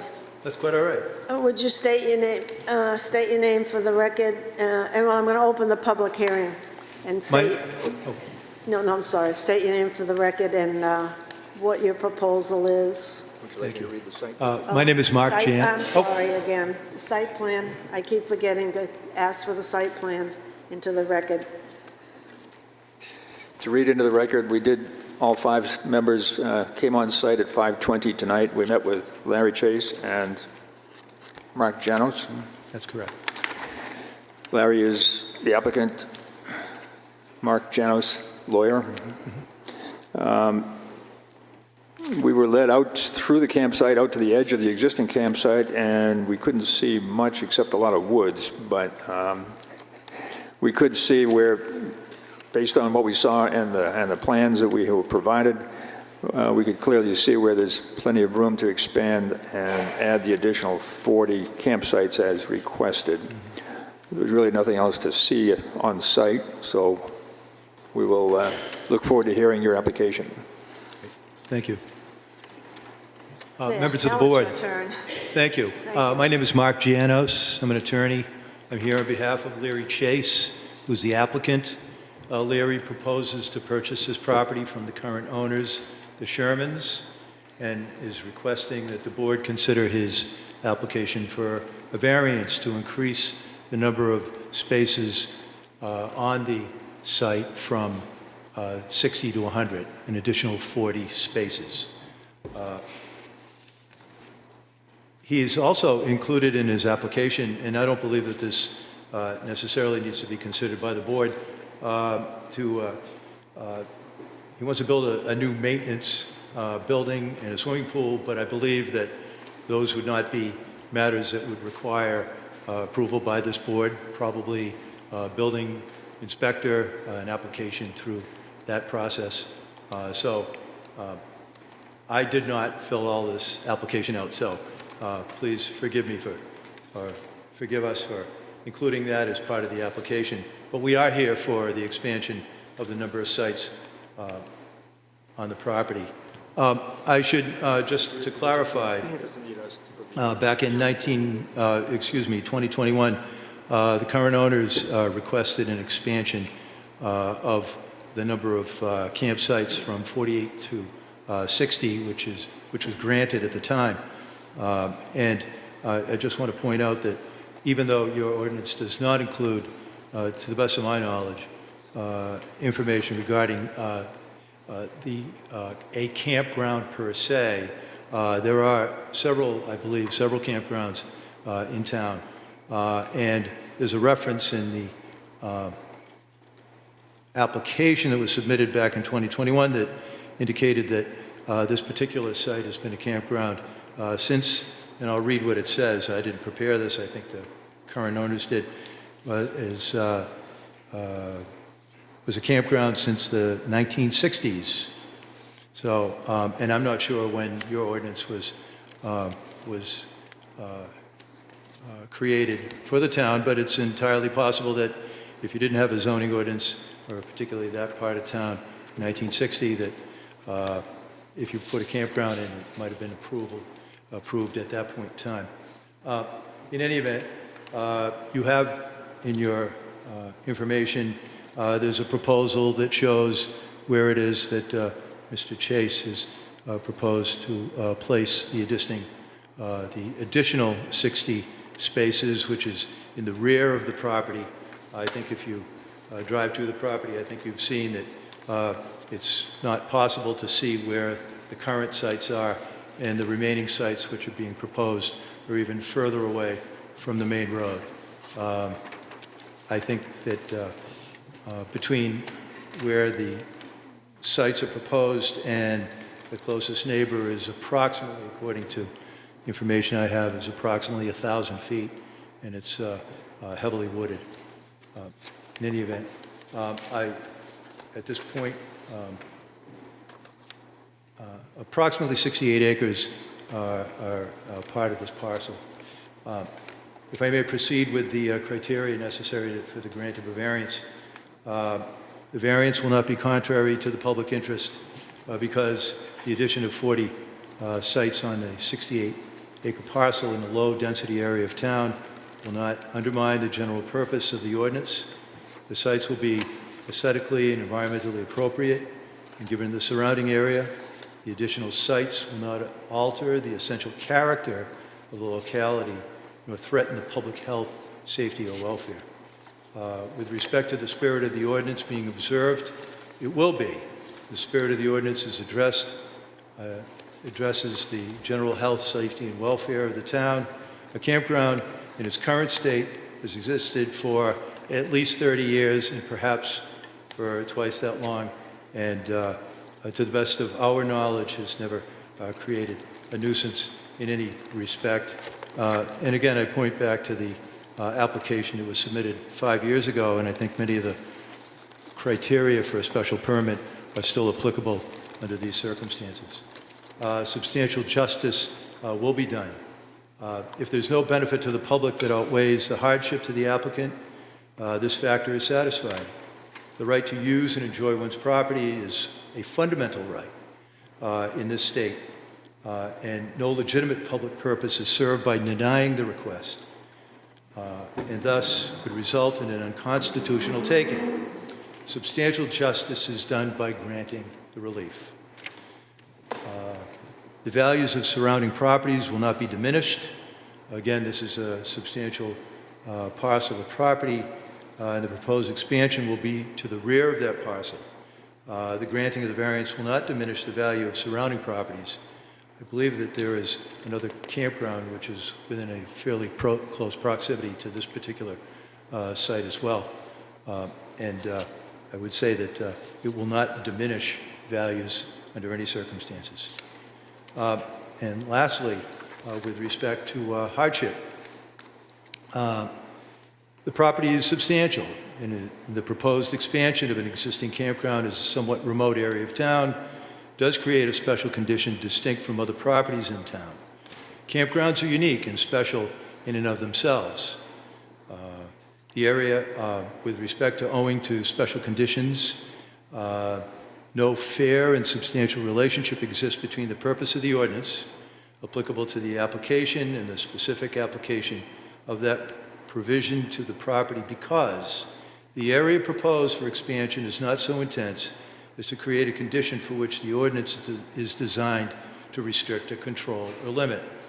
There's a lot of land, and the number of sites will be more than adequately engaged. Thus, there is no fair or substantial relationship between the purpose for which the ordinance was created and its application. The proposed use is a reasonable one. If the use is permitted, it is deemed reasonable. And it's not permitted in your ordinance, however, it exists. And it exists by virtue of the fact that the town board has once upon a time granted approval for its existence, and I would argue that by virtue of that, that it is allowed to exist, even though it is pre-existing perhaps, and at least a non-conforming use in this particular zoning district, or in town in general. Given its location, the expansion is in and of itself reasonable. The denial would present an unnecessary hardship to the applicant.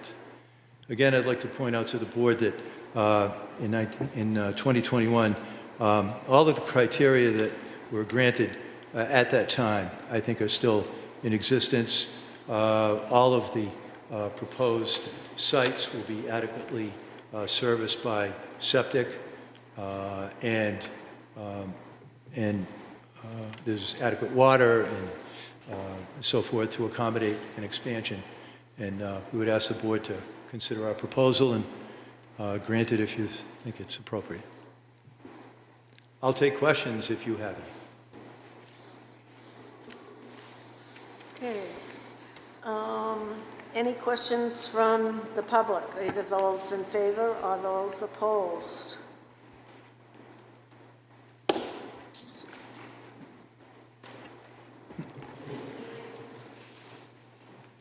Good evening, Julie Brown, Wentworth Watershed Association. How are you this evening?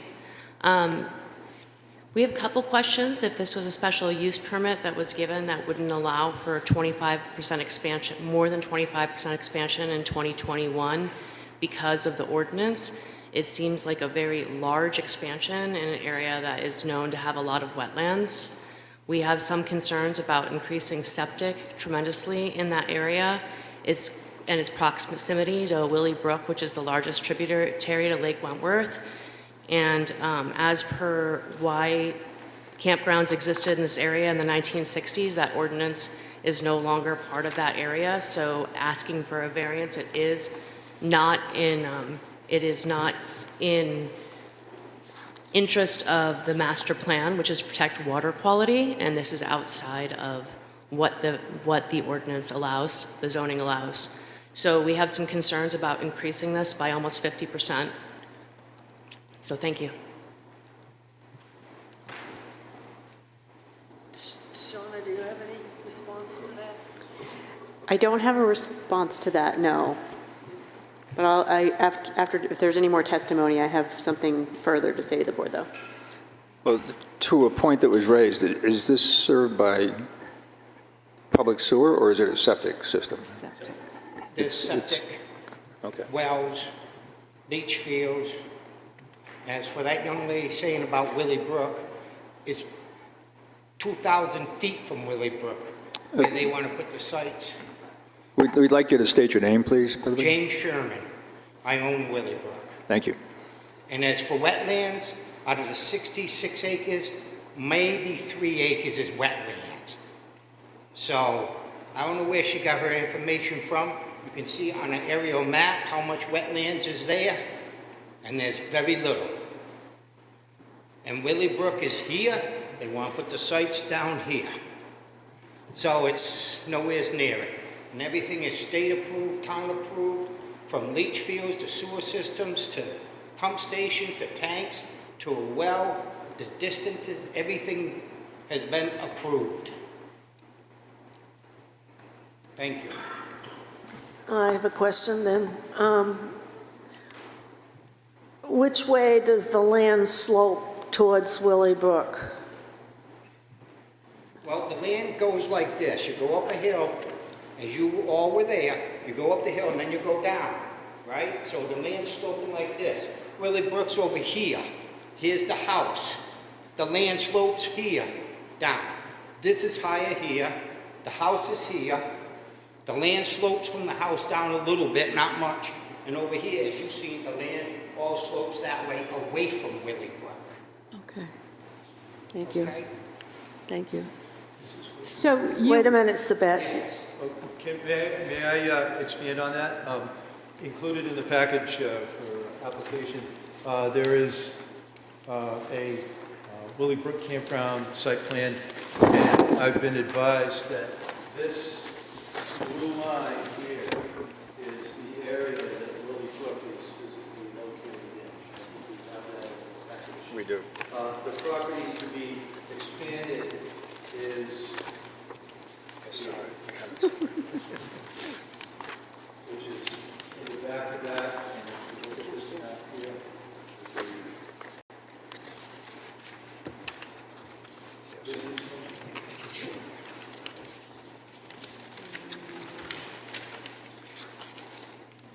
Here's the brook. The expansion's going right here. All right, I saw it. the expansion is there, in that location there, the brook. It's attached to the property card in your packet. It's the last sheet.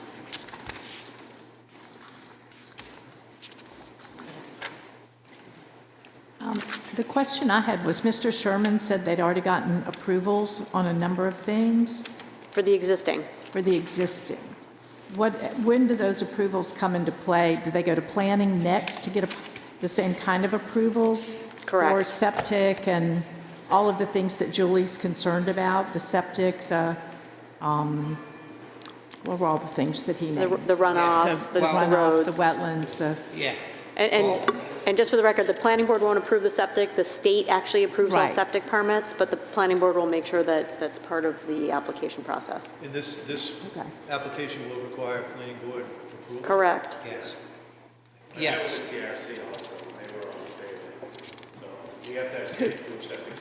so who did you meet with for TRC? The whole. Oh, Yeah. okay.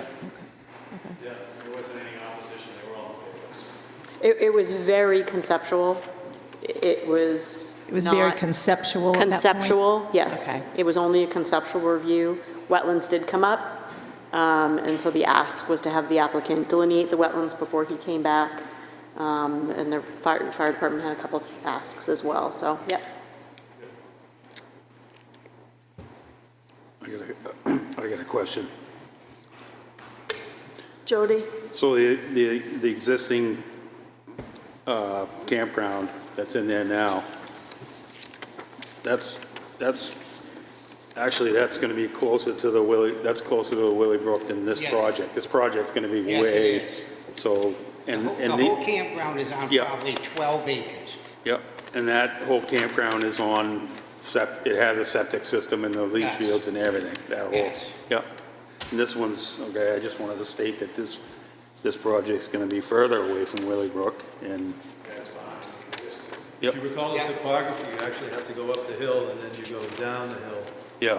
where, In the back. in the back, which is where... Yeah, when we drove in, we went up and And then then back. started to go down, and that's where that's gonna be, so, You drove about an eighth of a mile in the back.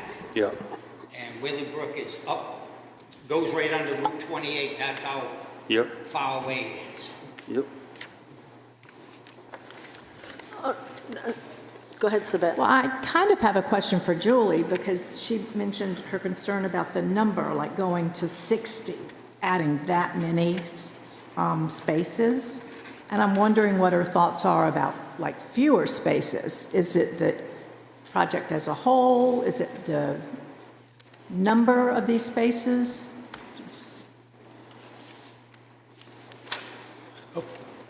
That's quite all right.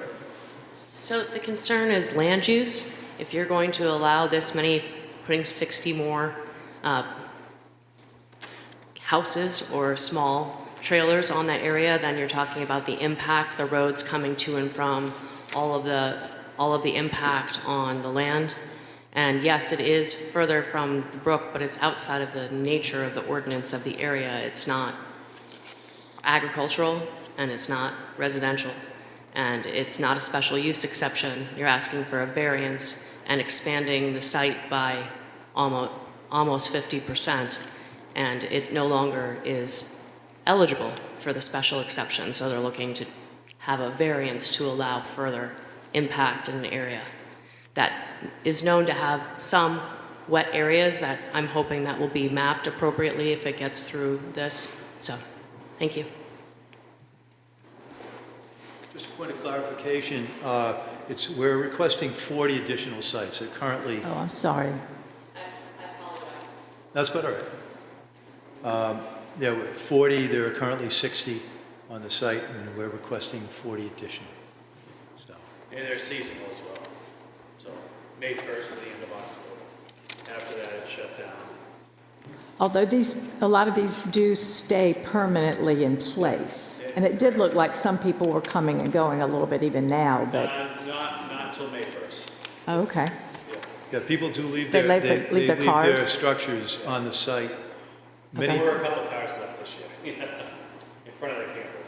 but no one occupies, other than Mr. Sherman and his family, occupy the structure of the home that's there.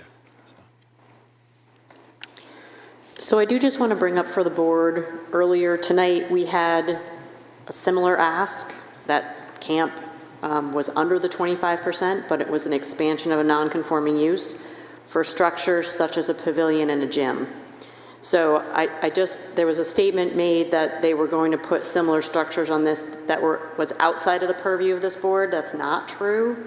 So this expansion of non-conforming use, it sounds like, will be for the sites as well as some of these ancillary buildings that will be added as well. Yeah, just the one maintenance building, and then perhaps a pool. A pool and a maintenance building. So the ask is no different. It's still an expansion of a non-conforming use, but we should make a condition of approval that new plan be submitted showing that it includes the maintenance building and the pool as well, potential. Although, even though the ask is no different, if you, from that regard, it is very different when you think about basically 40 homes being put there where people are using water, septic, et cetera, versus Pierce Birchmont, you're talking to structures. No, I'm not saying it was different between the two applications. I'm saying for this application, the ask between 40 new structures or 40 new structures with a pool and a maintenance building, not substantially different. I see. Yeah. Okay. So I have a question because, the previous application was for a special exception. I think you said this time special exception already been granted to expand to 60 and they can't double dip. Is that the only Correct. That's the only reason that this is not a special exception? Correct. Okay, so It's not necessarily the double dip, it's that cumulatively between that and this, they are now over that 25%. Okay. Okay, excuse me. I heard this lady say about houses, and this one over here say about houses. A campsite with the state of New Hampshire is 160 gallons per day. A house is 380 gallons per day. Do you understand the difference there? There's a lot of difference. One house would be 4 campsites almost. I'm not sure I get that, because some of those campsites had porches, they were on concrete blocks. I mean, they were like small concrete blocks. manufactured houses almost. No, they're... I mean, I know they're technically not, but they were presented that way. Also, like weekend use, and it's not as intense. It's still only, the state only considers it 160 gallons per day, okay? Where a house is like 380 or 420 gallons per day for water. So that's how the leach field and sewer systems are adjusted and made to. How many tanks you have. One tank can only service so many. There's 11 tanks in that campground for the 60 sites in our house too. 1, 2, 3, 4 sewer systems. 4 leach fields are in there. And what you presently have will service what you're proposing. What we have. Is that what you said when we were at the site visit? Got to add another leach field and tanks or whatever. Okay. It depends on, the state will tell them what they have to do. Okay. The state will also say, yeah, you can put a campsite here, but you can't put it there. Or you could put it over there, but you can't put it over here. Okay. They regulate it all. The state regulates wetlands, everything. So. Thank you. Okay, thank you. Okay, so there's, on this drawing, there's a footnote. It says, no sewer lines, septic tanks, or leach fields in the 125-foot protective radius of wetlands. And then note 5, all wetlands are to be delineated by CWS prior to final plan approval. So they have looked at it, and the total flow is, for the 40 sites, is 2,400 gallons per day.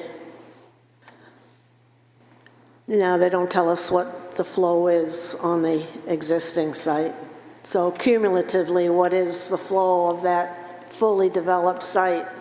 I mean, that'll all be calculated by David Clough in the state regulations per site, and they'll determine how big the leach field has to be, how many tanks we'll need. We haven't delineated it yet because it was winter time and everything was frozen up, so we do have obviously plans to delineate, and then they would follow through with a state-approved septic design based on the 40 sites that we're proposing.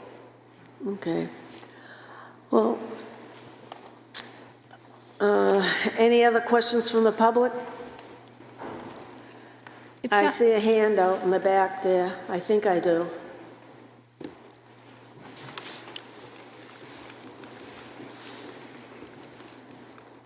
Good evening, Diane Bolduc, resident of Wolfeboro. I have a question and concern about the criterion as the issue of water and septic applies, which is, will it have a negative effect on the surrounding area? And my concern is that we are in a nationwide and certainly New Hampshire-wide drought, and any additional pull on the water table affects the water table for all of our community. And I think that needs to be considered when looking at whether there's a negative impact on the surrounding area. Because all of what I'm hearing is that will be determined, that will be determined. So right now, it's a Schrodinger's cat. It might be a draw that's too much for a drought-ridden community, or it might not be a draw. We don't know. And I think our mandate is to protect the community. And if we don't know, I believe we need to vote against it until we do know. Thank you. Thank you. Well, that opens up a question I have then. What? I got a question. Yeah, go ahead. How many wells are in there to feed what's there now and what's going to be added? I guess that The well in the back that's that there lady's, yeah. will provide water for the new sites. Yep. Yes, there's a well in there that's 700 and some odd feet deep, Yep. and that will service the 40 sites. With the 20 sites it does already. That's state approved. So it's already in the ground, or there's going to be Yes, another yes. well? No, There's going to be no other wells added? I don't think they need any more Yeah. wells. Okay. That Just had well that will question. service it. The only thing they're going to need to do is make one leach field. Yep. Maybe Okay. 40 feet by 60 feet.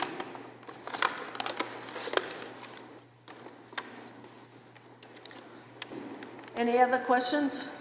Then I'll close the public hearing. A roll call vote. Sabette? To close the To hearing. close the hearing, oh, yes. Yes. Kate? Yes. Joe? Ryan, yes. Yes. Okay. Wait a minute, I'm looking for something. So I have a question. So the delineation between what we're deciding and what the planning board will approve, help me with that. Because a lot of a lot of our concerns are falling into the planning board bailiwick, and ours is more around the actual physical property itself and the use. the use. That's it. We're looking at expansion of a non-conforming use. Okay. And if there really were critical items that, were they not appropriately designed, would change our mind, we certainly could make it a condition of approval that the planning board look carefully at those. So we would approve the expansion of the non-conforming use subject to the planning board looking critically at the septic systems or the wetlands or whatever it is that we think is critical. Okay. Thank you. Okay, so you mentioned the word cumulative effect.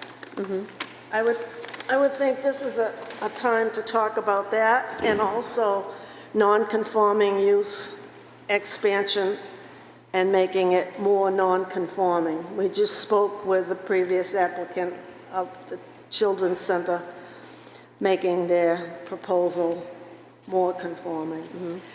It's my understanding that we are supposed to move in the direction of making things more conforming, not less non-conforming. So I have an issue with that as number one. And then the other thing is the cumulative effect with what they already have approved and what they're planning to expand. I didn't catch how many sites they already have approved. 60? I think 60. Yeah. All right, and they're looking for 60? And they're looking for 40. 40, it's me 100 total. 40, okay. A little more than half. Okay, so the cumulative impact on granting variances jeopardizes the goal of the ordinance and the requirements of zoning ordinance, the ZBA identifies as preventing safety issues in the case overburdening the lots or lots.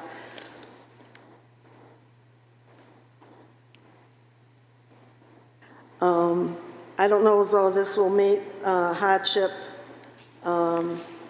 because he wishes to have 40 more?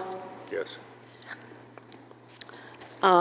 Perhaps less of a cumulative effect would be half, 20. But we don't get to change his application. Yeah. What? I got two people talking at once. Sorry. What? I think we're saying the same thing, but we don't get to change his application. It's not Les changing would- the Or application. suggest, or, I get you.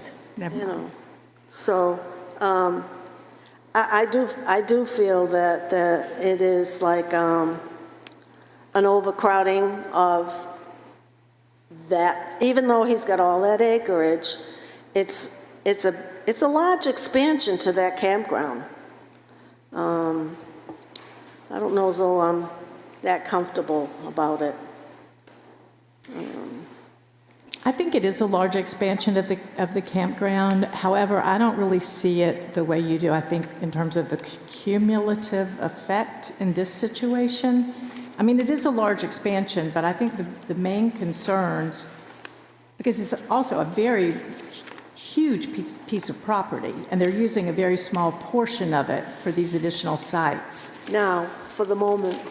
For now, right, but we can only deal with the now. I mean, We're only, yeah. they're not using, I mean, there's still a tremendous amount of property.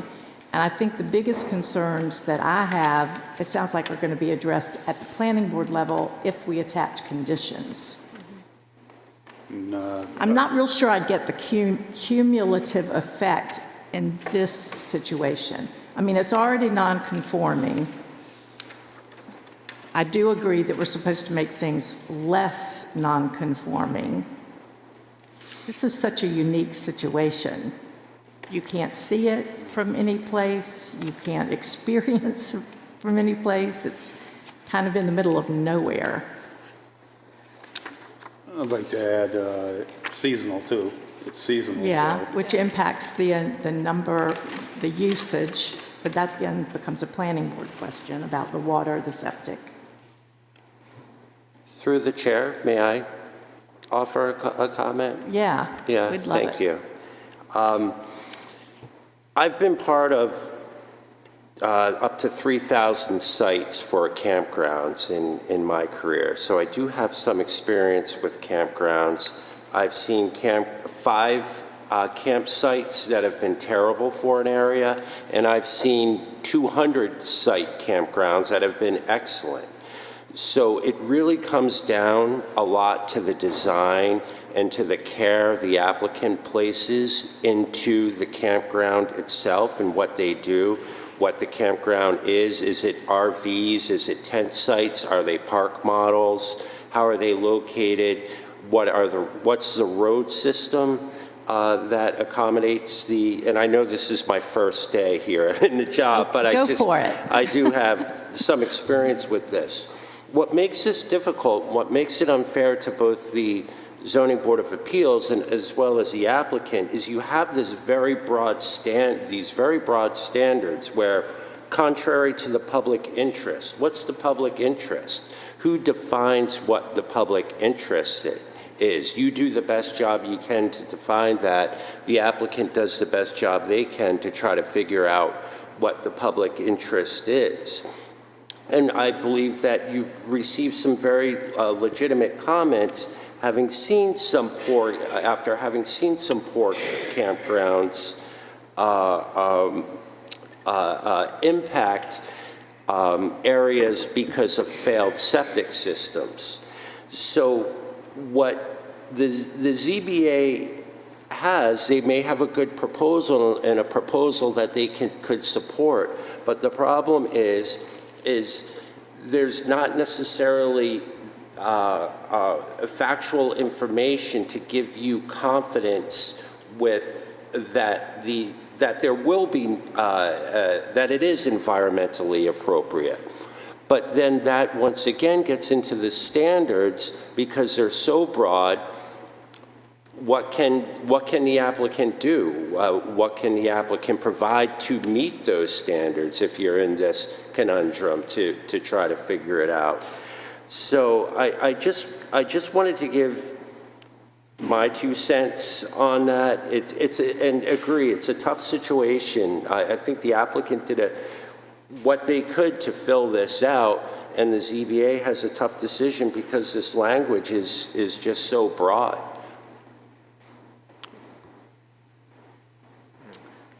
Welcome to our world. Yeah. So Jeffrey, how would you guide the planning board with this then?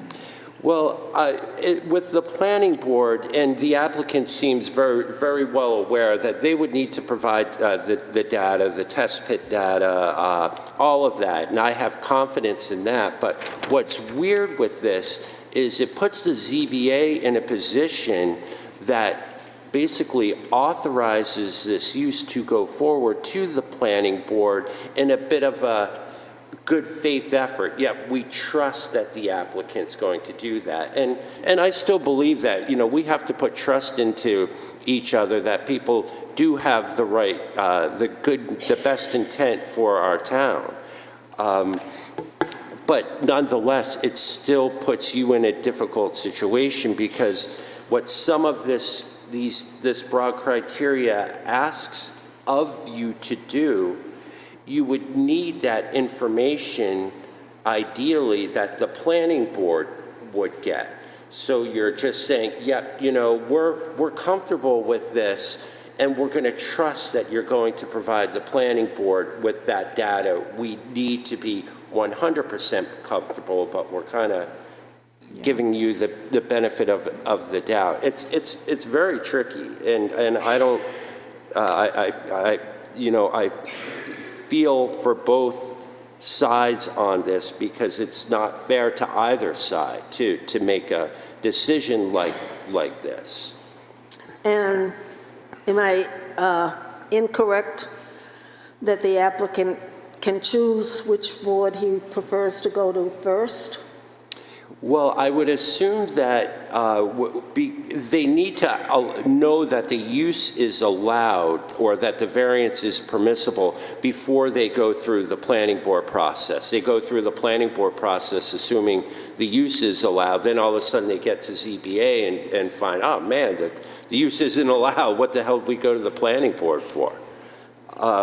So I think this is the right place to go first, absolutely. Okay. It's just what's being asked of the ZBA at this point is difficult because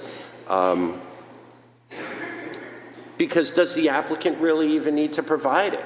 You could look at this and you could in some respects say no, but then you could have someone else say, yeah, they do. It's just broad. Would it, see, we can't put the conditions on what the site plan would be doing, but we could ask for some of that information to be presented. We could continue this and ask for some of that verification and information.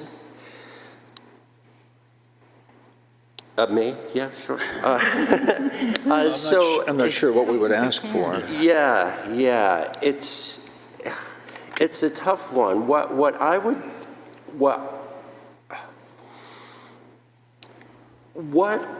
are the primary issues with this particular proposal at this point? And then how do those issues fit under the criteria that you're using in order to rule on the proposal? Like if we there was a good point about the master plan. And in Maine, where I'm from, where I worked for 25 years, we have something that's called a comprehensive plan. And I guarantee that I can find something in that master plan that would support this proposal, and I could find something that would be contradictory to this proposal. That's the way master plans are very similar to comp plans, where they lay a foundation for a community. They're not an ordinance. So once again, though, the applicant and the ZBA is left, so what do we do? And that's why I think if there are particular issues that could be pinpointed that are of a concern to the ZBA, maybe the applicant, and assuming that the ZBA is a bit on the fence with this one, I think that the applicant would much rather it be continued and have an opportunity to address some of those concerns before the ZBA actually votes and potentially shuts the project down. My primary concern, I would just like to have a bit more of a description on the RV sites, just ensuring that they're seasonal. I know April 1st to November 1st is a very typical seasonal season, just so you have that in writing and it can give you more confidence. Also, with the wetland, maybe there's national wetland inventory maps. There's a lot of resources out there where the ZBA can get a bit more information on the wetlands, the soils, to make a better determination on the permeability for septic system purposes.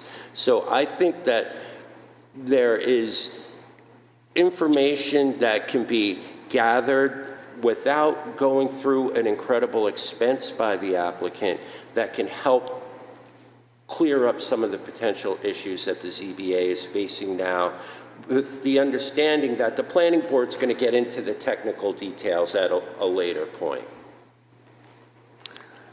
Can I jump in for just a second?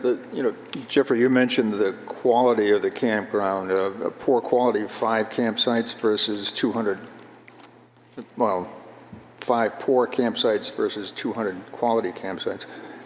Looking at the layout here, what strikes me is that the existing 60 campsites is a relatively small area, and they're adding 40 more in what looks like about twice the area.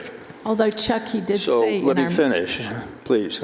Okay. My point is that it's a lot less dense in terms of cramming people on top of each other, which would contribute to, in my mind, a better quality campsite. He did say, though, when we were at the site visit, that wasn't representational of how it would really be necessarily laid out with that Right, much it's always space. subject to what they bump into when they actually work the land. I understand that. Okay. But If I may, real quick, on what I find with the quality, it's about who actually runs the campground. Because campgrounds, you can get the fires, you can get the noise, the people partying, the traffic in and out, the transient use. So the engineering details are the engineering details. In New Hampshire, you have state standards that you have to meet for the septic. But you could have a beautifully engineered campground, but a piss poor person running it, and it ruins it for everyone. Right, but the management of the campsite that doesn't come under our purview, and I'm not sure. That's true. Yep. The planning board can't really control that either. Mm-hmm. So can I jump in quick on the, I think we're forgetting about what they said about the state. So I'm wondering, does the state actually come on the property and go through everything? I wouldn't count on it. I thought that's what he was saying, that they come out and they dictate, you might be able to put a site here, you can't put a site there. I don't know how that works with the campgrounds. My experience is it depends. Usually it's through a permitting process. It goes to the state. The state reviews the permits, does the licensing, does approves the septic designs, and so on. They may do site visits, but I'm just not too sure here. Yeah, so in New Hampshire with the septic, I think what, I don't want to speak for the gentleman that was speaking, but I think the septic system is going to be based on the soils, right? And so the state will come in and say, no, you can't put your leach field in these soils, but you can put your leach field in these soils. You know, and kind of that's the way they'll dictate. They will not come out and lay out the site. They will not say, you can have a campsite here, here, or here. They don't get that involved. There's no site plan approval process at the state level. They have limited staff. They don't go around to all these things. Their staff is too thin.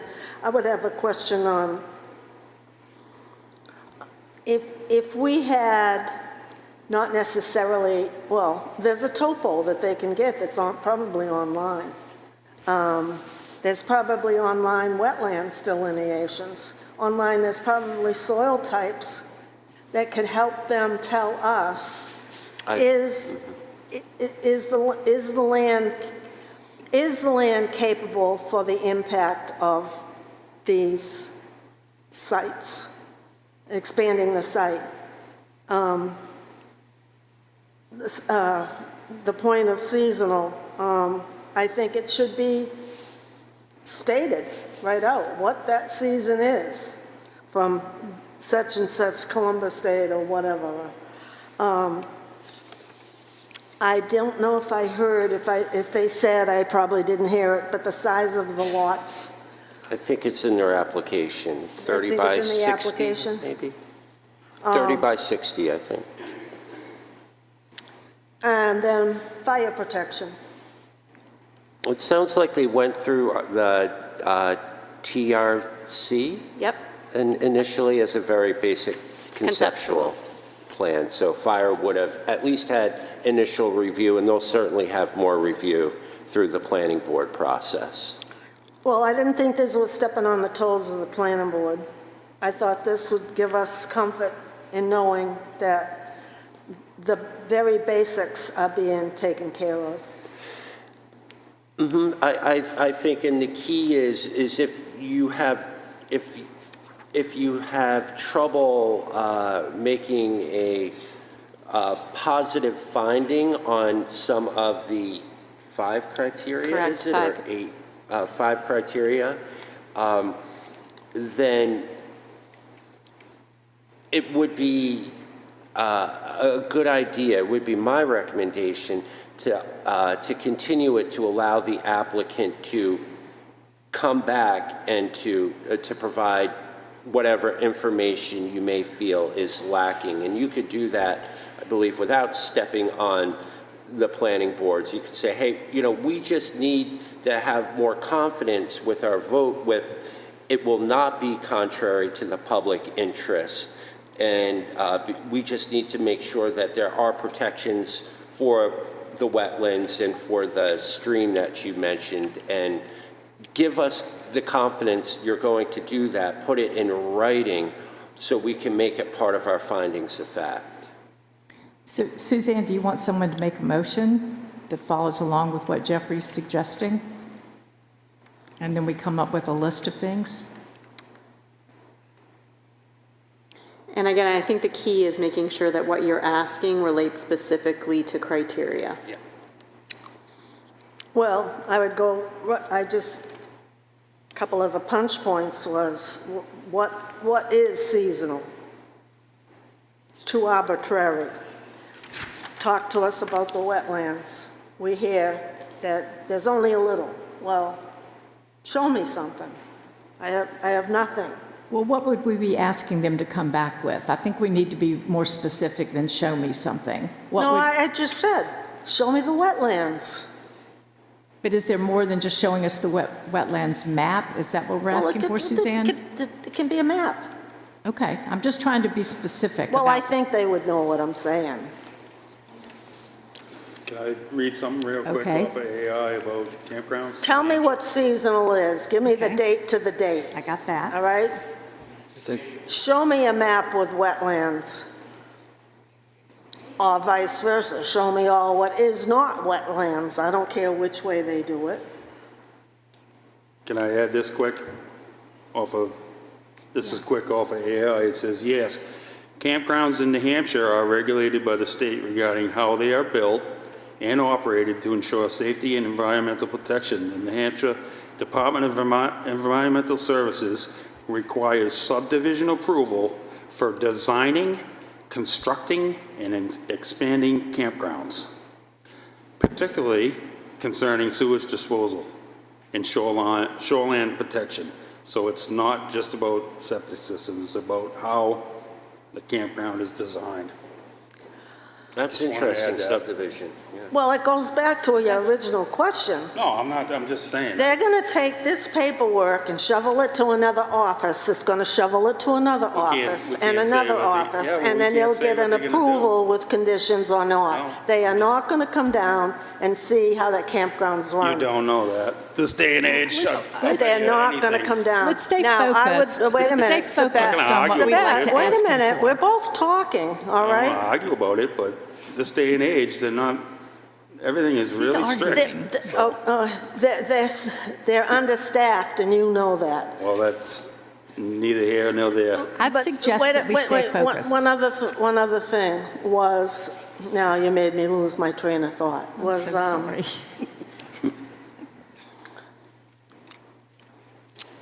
oh, we haven't talked about expansion of a non-conforming use to make it more conforming, not less It non-conforming. would be Make more it non-conforming if less, he expands it. make it less non-conforming.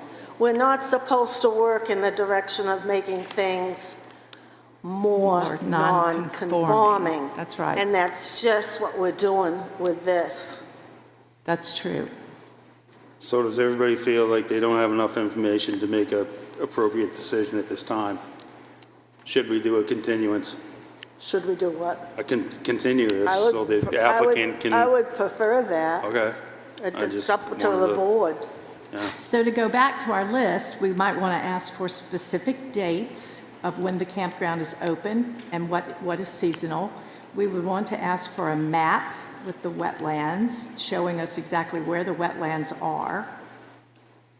What else might we want to ask for that would make us feel? Did everybody catch the size of the lots? I didn't. No, I didn't. It might be in the application though, but it's specificity about the lots. More about information site from the sizes. state, on the state, more information on, like I just read about the state. But some of that, Jody, I think comes into the planning board bailiwick when you get to Yeah, the I septic guess, part. but- I'm not sure that the state, other than wetlands, Well, the soil, I- well, the I so- just- soil?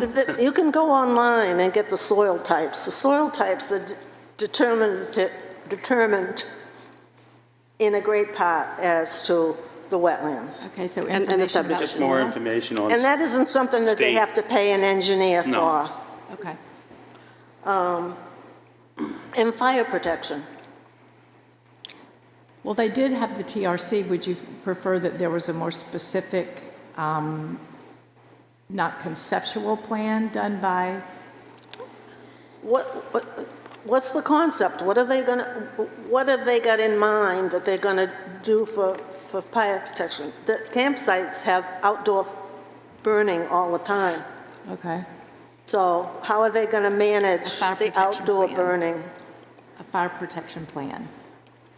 Well, If I may, with fire protection, just real quick, typically what fire departments will look for is the gallons per minute, their hose, how much the capacity the water is or proposed to be out there. Also, they'll look to see if the proposed road will be designed so it can hold a heavy truck and stuff like the fires. so water supply? Water supply, just Water ensuring supply. that there's a water supply with adequate pressure to fight Fire fires. equipment, access, you Yeah. know, trucks. Exactly. So I'm not getting into the specifics that the planning board would do as like hours of operation and all that. I've no interest in doing that.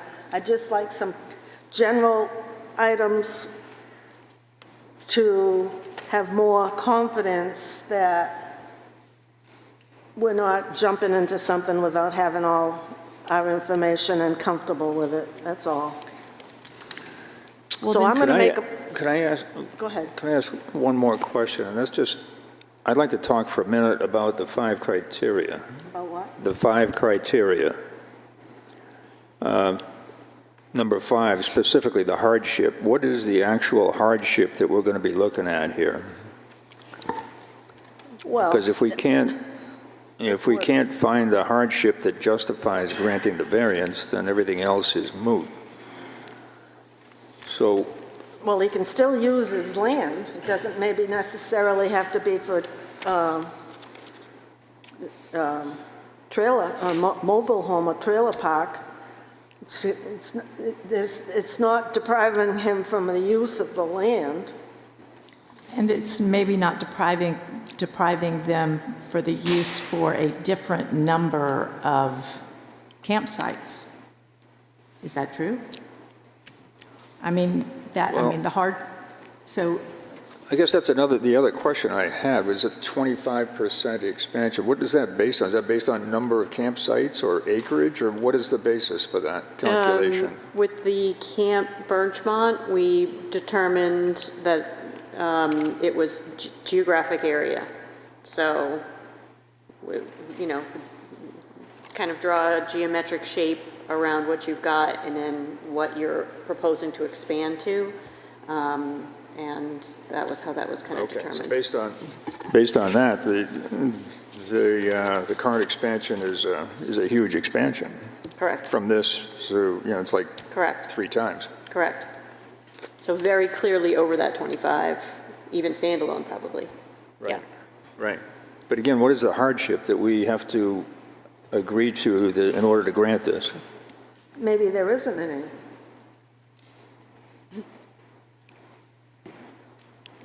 When you talk about the expansion, there's 68 acres. So Yes. you're basing the 66. expansion. Oh, it says 68 here. So you're basing it on the number of the campsites is the expansion. So it's not the expansion of the use of the land. No, sorry. So it was, the way that we looked at it with Birchmont was geographic area, and actually, you know what they did? They did square footage of buildings as well, an expansion of square footage of buildings. I mean, I think in this one, we didn't break it down as specifically because it was very clearly over 25%, even almost as standalone. And then knowing that they had already received a 25% expansion in 2021, we realized there was, they're already at that 25% if you add the two of them together. So It's based on area, not number of sites. It's Right. based on area, the acreage. right. If it's based on the acreage, I think someone said at the site visit that they're using 10 acres currently and then anticipating another 10 acres. So 68 minus 20 is 48 acres. So I just don't get. But it doesn't have to do with the overall site size. So they've got a non-conforming use of 10 acres. Oh, okay. They're doubling it in size if they're putting another 10 acres in. Yeah, undependent of the rest of the area. And I don't think you do a hardship just because of the size of the land. So going back to Chuck's question, that's a good question. What is the hardship? And is there a hardship? And we have to have a hardship, correct? Correct. Oh, Yeah, of and so course. what is the hardship? Well, There is no not use of that land. The land can be used, perhaps not in the manner which they desire to at this proposal, but it's not like they cannot use it for something. But I don't think we should get into, unless we're going to do the 5 criteria, I don't think we should sit here and decide whether there's a hardship or not. We either decide to continue it with the bullet points that you wrote down, or we start going through the 5 criteria. Maybe we should go through the 5 criteria. Well, you can't continue it after you go through the 5 criteria. I understand. I'd rather push for continuance, but What do you say? continuance, I'm for continuance. You want to make that a motion? I'll second it. I make a motion for continuance To, to get the, no, I'm trying to think of the date. Okay. April, May. are we doing the second meeting this month? You want to do a second meeting? I would. Okay. Okay, I'll second the motion for a continuance to a second Monday in May, 6 o'clock here in the town Second hall. Monday. I thought we're not doing another meeting this month? It's okay. That's good. Second I meant- second Monday, You said May. You said May. Oh, I'm sorry. May, April. You got a calendar there? So that would be April 20th. Huh? April 20th. Okay. All right, so Jody made a motion to continue to April 20th, 6 o'clock here in the town hall. For continuance to get a handle on some of these items that that you just marked down for the bullet items. Define seasonal, give us more information on wetlands, and topo, size of lots if that is not in here, fire protection as to the water supply and pressure. As example of items we'd like to have more clarification on. I seconded the motion. Roll call vote. Discussion? Oh, sure. Yeah, no, I just wanted to say that I'm not particularly in favor of it, but I think it would help to allow the applicant to talk with our learned Director of Planning here to probably iron out things that we're not quite comfortable with. I mean, Thank you. in addition to the specific 3 or 4 items we have here, I think another meeting would certainly help everybody. And might I add to that list that we get some historical background on how that originated and were there any conditions on the original application? Mm-hmm. Absolutely, yep. Sorry, I thought I had it with me, but I do not, yep. Okay. So you're saying now that we have him, instead of them just on their own trying to get everything together, they're going to be in touch with you now, right? For this next meeting. Not to do the work, but if there's any questions. What? They're going to work. Not to do any of that work. No, but if I don't there's mean any they're going to work questions, together, yes. but if they have questions, they Yep. come to him, he answers the questions. Yep. We Between the didn't two- have- We didn't have that. Well, no, we didn't have anything much. Okay, a roll call vote to continue till whatever it was. The 20th. April 20th. April 20th. Roll call vote, Sabette? No. Kate? Yes. Yes. Yes. Yes. Okay, so there you have it. So you're continued. Meeting is continued. Thank you. All right, now. Oh, boy.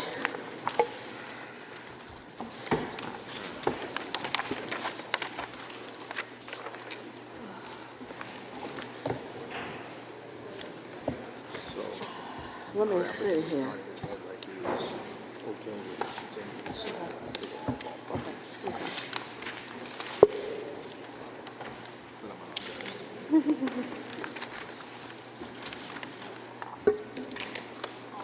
Shauna, I don't know why I have that.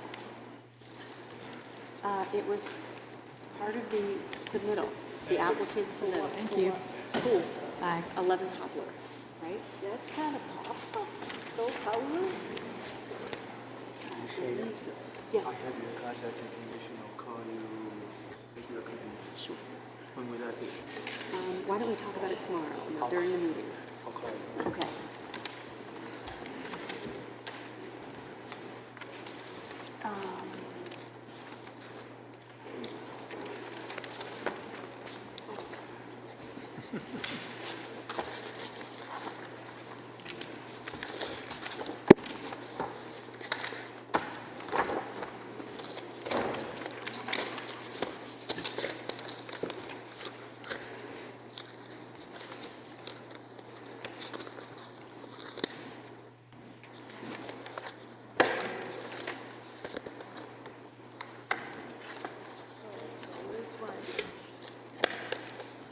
agenda.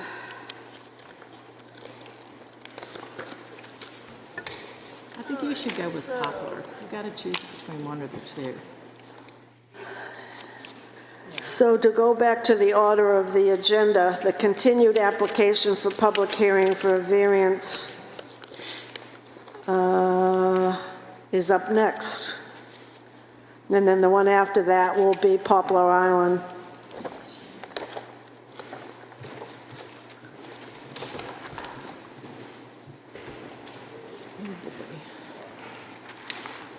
If it was, it was for the variances. Yeah, it was for the variances, so that's not what Yeah, yeah. Suzanne, these were for the variances? It's for what? It was submitted for the variances? Which, oh, For Poplar? this is for Poplar? Yeah. It's on property owner. Oh, Yeah. So it's not necessarily relevant to the No, special. it isn't. Yeah. Right, I already have the variances. Right. all right, so where did I do with my Poplar?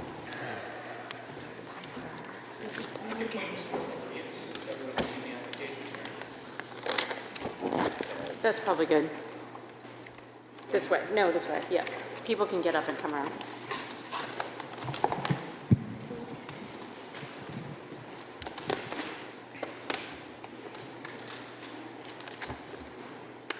Okay, so this is a continuance from, was it March 2nd, I think? For a variance, First Colony Development, 69 South Main Street, tax map, lot 217084, shorefront residential, a variance from section 175-64A4 and 175-67C1 for converting an accessory structure boathouse into a primary dwelling unit with garage within 50 foot of the shoreline setback. And so we left you, as I recall, with 3 items we were interested in. One was the real estate analysis affecting the values of the surrounding properties. The other one was a drawing or some sort of rendering. Something that shows the effect of the property from the lake, looking onto the property. And the other one was dimensional height, the finalized height. And we got, I guess, some sort of a rendering, but it's not to scale. And we got a real estate opinion, and we have nothing for the height. So would you introduce yourself and go for it? Sure. I'm Brian Walsh, Horizons Engineering. First of all, Shauna, thank you for everything you've been doing. It's been wonderful. I appreciate you, especially in the shortfallings of the ordinance, as we can all sympathize with. It gets a bit complicated on the zoning board, so appreciate all of your time and everyone here. The project is 69 South Main Street. We're here for a ZBA variance, special exception. The application, the lot is at tax map 217, lot 84. It's a 7.75 acre lot located in the shorefront residential district. To address the items first. So I had written down as part of the previous meeting, lighting, rendering view from the lake, and real estate opinion. So a height variance is not what we are going for. The building is fully intended to be below the height regulation as it stands today. And at the time of building permit, that will be shown, that, if requested by the building code enforcement officer, we'll be happy to show that. And that's based on the current ordinance, which shows a 10-foot interval sampling of the existing surface to the proposed height, and an average of that. I need to interrupt you for a minute. I need to open the public hearing. Sorry. Go ahead. Is it open? It's open. All right. Can you repeat what that last sentence again, as far as the height and Sure. how you would So determine it? I've learned this in the past in my dealings with Wolfeboro, is in order to make the ordinance make sense, you have to apply the International Building Code standard for mean average grade or mean natural grade, which indicates a 10-foot interval sampling of the perimeter of the proposed structure, but you're looking at the existing grade. So you're not artificially building up the proposed grade. I'm sorry, what is your role? Did I miss that? Your name and your role in this project? Brian Walsh, Horizons Engineering. I'm the civil engineer. Okay, thank you. Yep.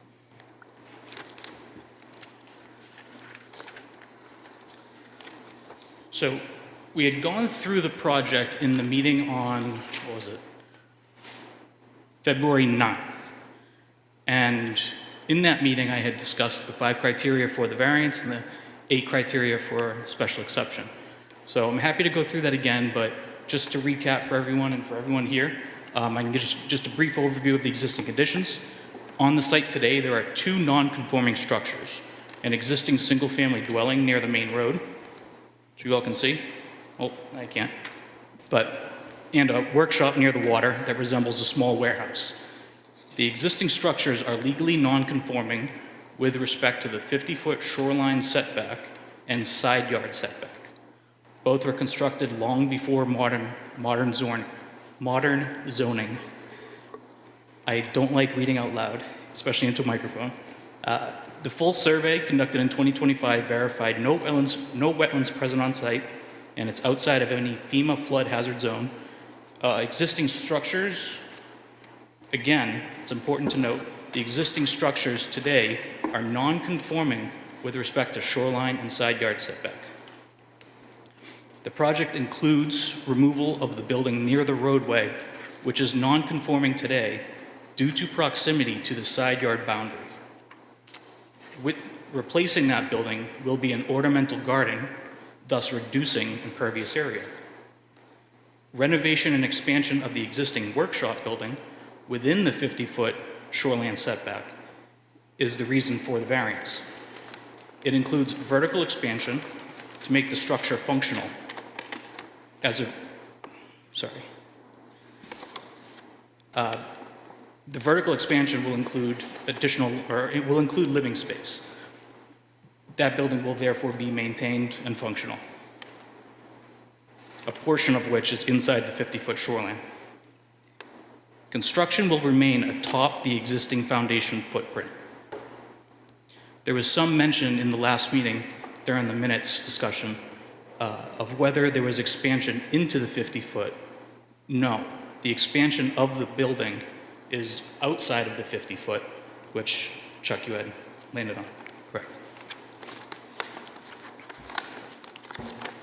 Site improvements such as landscaping enhancements, native plantings, evergreen screening, preservation of existing vegetation where appropriate, and improved drainage will be part of the project. These improvements increase the environmental performance of the site and reduce untreated runoff into the lake, which is very important. This project will require state shoreland and town shoreland approval. The lot as a whole becomes less non-conforming. The detailed plans and renderings should inform the board of the quality of the development to come. It's important to understand what the ZBA votes on and what it is delegated to the state. As a member of the Tufton Borough ZBA, I wouldn't want the burden of knowing lot loading, where the wells are, where everything is. So just to make that point. I do that for my day job. The variance request is from Article 9, Section 175-64, as noted in the zoning denial letter dated December 14th, 2025. Converting the structure to a dwelling unit and expanding vertically makes it more non-conforming, according to the zoning denial letter. Living space on the upper floor, which is approximately 1,630 square feet within the 50-foot buffer. It is important to note, no full depth excavation is within the 50-foot buffer will be done.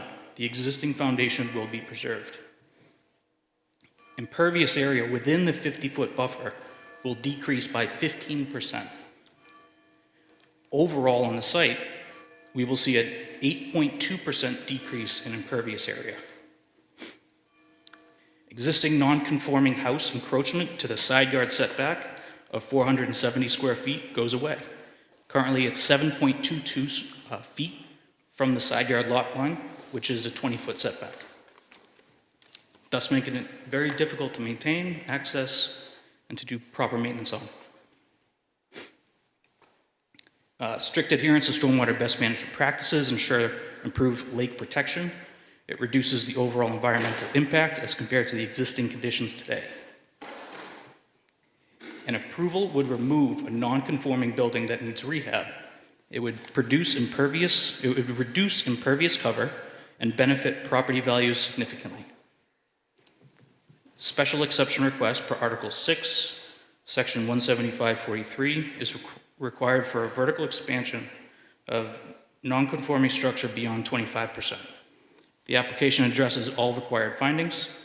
And that's where I go into the 8 criteria: site suitability, no adverse neighborhood impact, environmental protection through improved drainage and shoreline buffers, public services adequacy, no burden to town water, sewer, fire, or police, appropriateness of site plan, screening of materials, respect the neighborhood character. Neighborhood integrity is preserved. Massing is similar to those surrounding waterfront homes. Property values are protected and significantly increased, and consistency with the master plan, redevelopment of aging structures while enhancing environmental protections.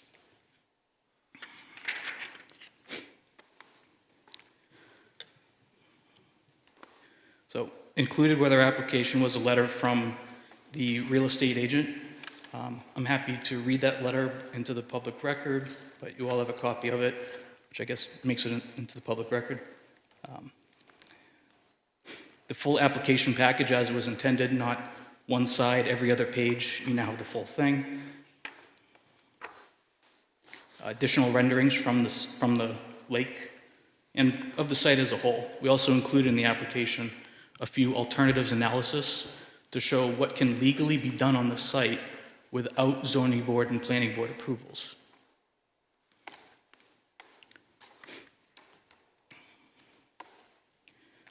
The house has been meticulously designed. It will be a stunning addition to the town.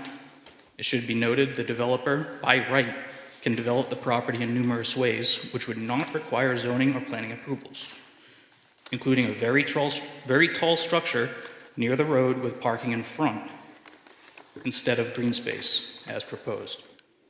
Also, they can maximize the impervious area to the amount that they currently have.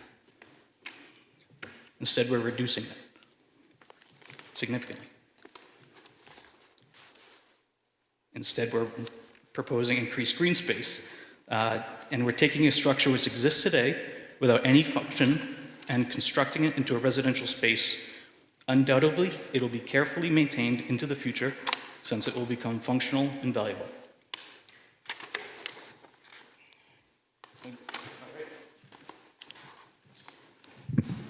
Thank you, Brian. I'm taller than Brian. I'm John Deli Priscoli. I'm the owner of the property. I've been doing historical renovations in classic houses for almost 50 years. Also in your packet tonight, I'd like to, for the benefit of the audience and the benefit of the members here, some faces I'm not familiar with, I have some boards I'd like to run through quickly, just to give you the visuals. Brian gave you the technicals, so I'm going to give you the visuals. But in your packet, I believe you got a letter from, I don't know if you want to read that or share it with the members, or should we read it into the record? Sure, it wasn't in your packet, it came in on Friday, so I'm going to pass it around. It's a letter from the Southborough History and Arts Center to the Wolfeboro ZBA. I'm writing to acknowledge Mr. John Della Priscoli. Yes, it's pretty good as first try. Extensive expertise in historical construction and restoration. His attention to architectural integrity and authentic period details evident in several significant projects. At his home at 84 Main Street, he successfully transformed one of Southborough's most historically significant structures into renewed functional property while preserving its original character. The project retained key exterior features such as traditional window proportions, period appropriate trim, and the historic facade rhythm, even as he upgraded mechanical systems, life safety components, and interior layouts to meet current codes. Throughout his work, he demonstrated a deep understanding of how to respect the building's historic fabric while making thoughtful, sensitive improvements that ensure its ongoing usefulness and longevity. Similarly, at Fayville Hall, where he served as a contractor of record, he oversaw a $3 million restoration of an important civic landscape. The project involved stabilizing aging structural elements, carefully restoring historic finishes and architectural details, and integrating new building systems in a way that did not compromise the hall's appearance or community function. Under his direction, original design elements were preserved or faithfully replicated where necessary, and all work proceeded in accordance with accepted preservation standards, ensuring that Fayville Hall remains a safe, code-compliant, and architecturally faithful public resource.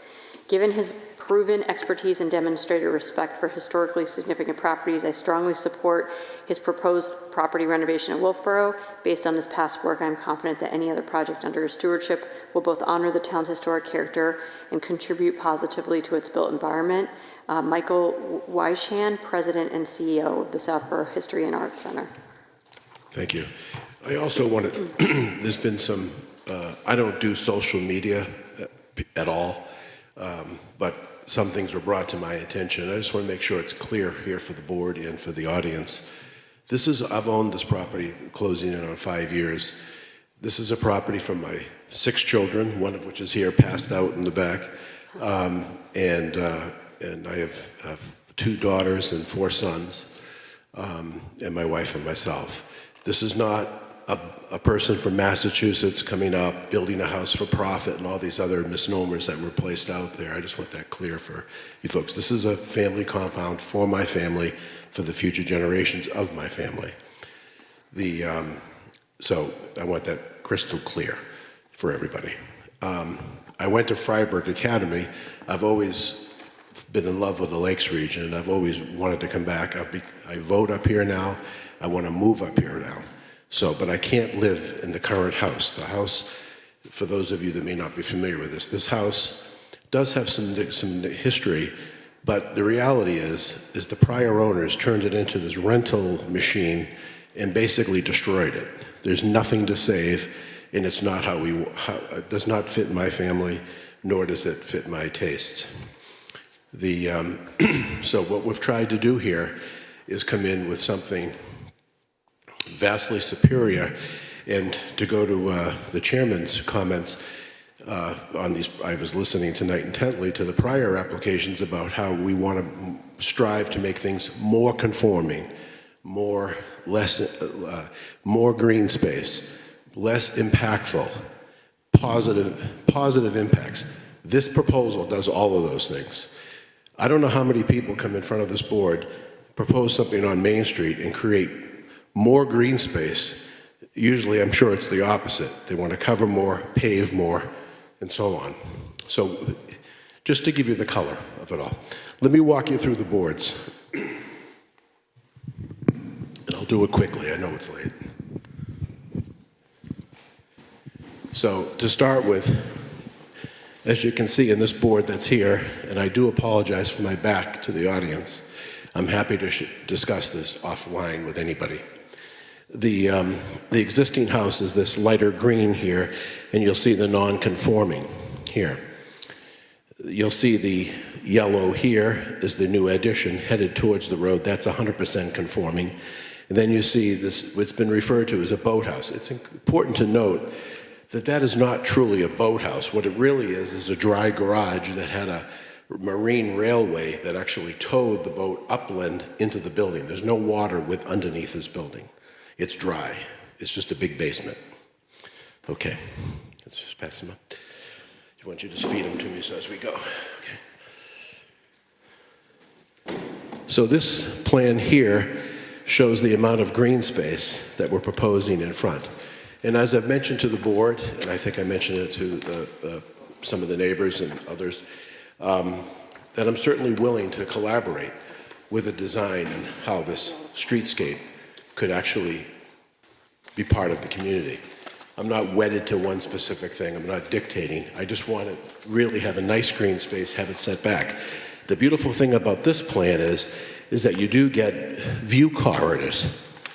With the current plan, or with the plan that you could do without coming to this board, simply going to the building department and applying for a building permit, you could basically seal off the entire view without talking to anybody. Next. So this highlights what's being removed. So you see the green space here. This is the existing house here. That will be completely gone. And what will be remaining are the 3 yellow boxes, which are completely conforming away from the lake, and the orange box, which is the existing foundation, which, in my expert opinion, is one of the top foundations. It's really for a commercial building, and it has plenty of, I've done the civil on it. You could build an office building on it. It's structurally sound. So to give everybody just an idea of where this is located, it's a very unique property in town. Here you have the commercial district is my property line, which avoids all of the setbacks and everything, the shoreline, everything gets waived tremendously in this commercial zone. That's the abutting property here. Across the street you have, as everybody knows, you have the bank, you have the town hall, and now you have the brand new Hunters. And there's really little to no landscaping on Main Street. And over here, we're proposing that landscaping, and then you have the Kate Park. Over here, to the on the Brewster side, you have Village, which allows there's a 3-family home there. It was a dorm. I think it's being converted into a 3-family house, last I knew. A couple of points that are on here for the benefit of the public. So we're reducing the 2 structures to 1 structure. There's no change to the existing building footprint within the shoreline setback, as we've repeated prior. The impervious surface is reduced by 8.2%. The site has more green space than all the abutting commercial properties combined. The front yard setback is increased by 375%, from 40 feet to 150 feet. The 6,500 square foot garden park is along the Main Street, and the design is the Second Empire Victorian design, very similar to the building that's right behind. You can see remnants of various Victorian outcroppings of all these different houses over by behind the Yum Yum shop. There's a green Victorian sitting right there that's actually taller than this house and is highly Victorian. Next. This, I'm trying to go fast, I know it's late, so this is the existing house that's to be removed. Showing the silhouette of that. Right, showing the silhouette of that versus what I'm proposing, which is, I don't know if you can see that, but the little shadow behind there. This is what could be built there with no input, no variance, no site plan approval, no nothing, a building permit. And just so I want to be perfectly clear to the audience here, I've already applied for a demolition permit. The house is coming down. If I can't do this and do what I think is, be able to do this, I have to do something else. The house doesn't work. I want to do what's really right.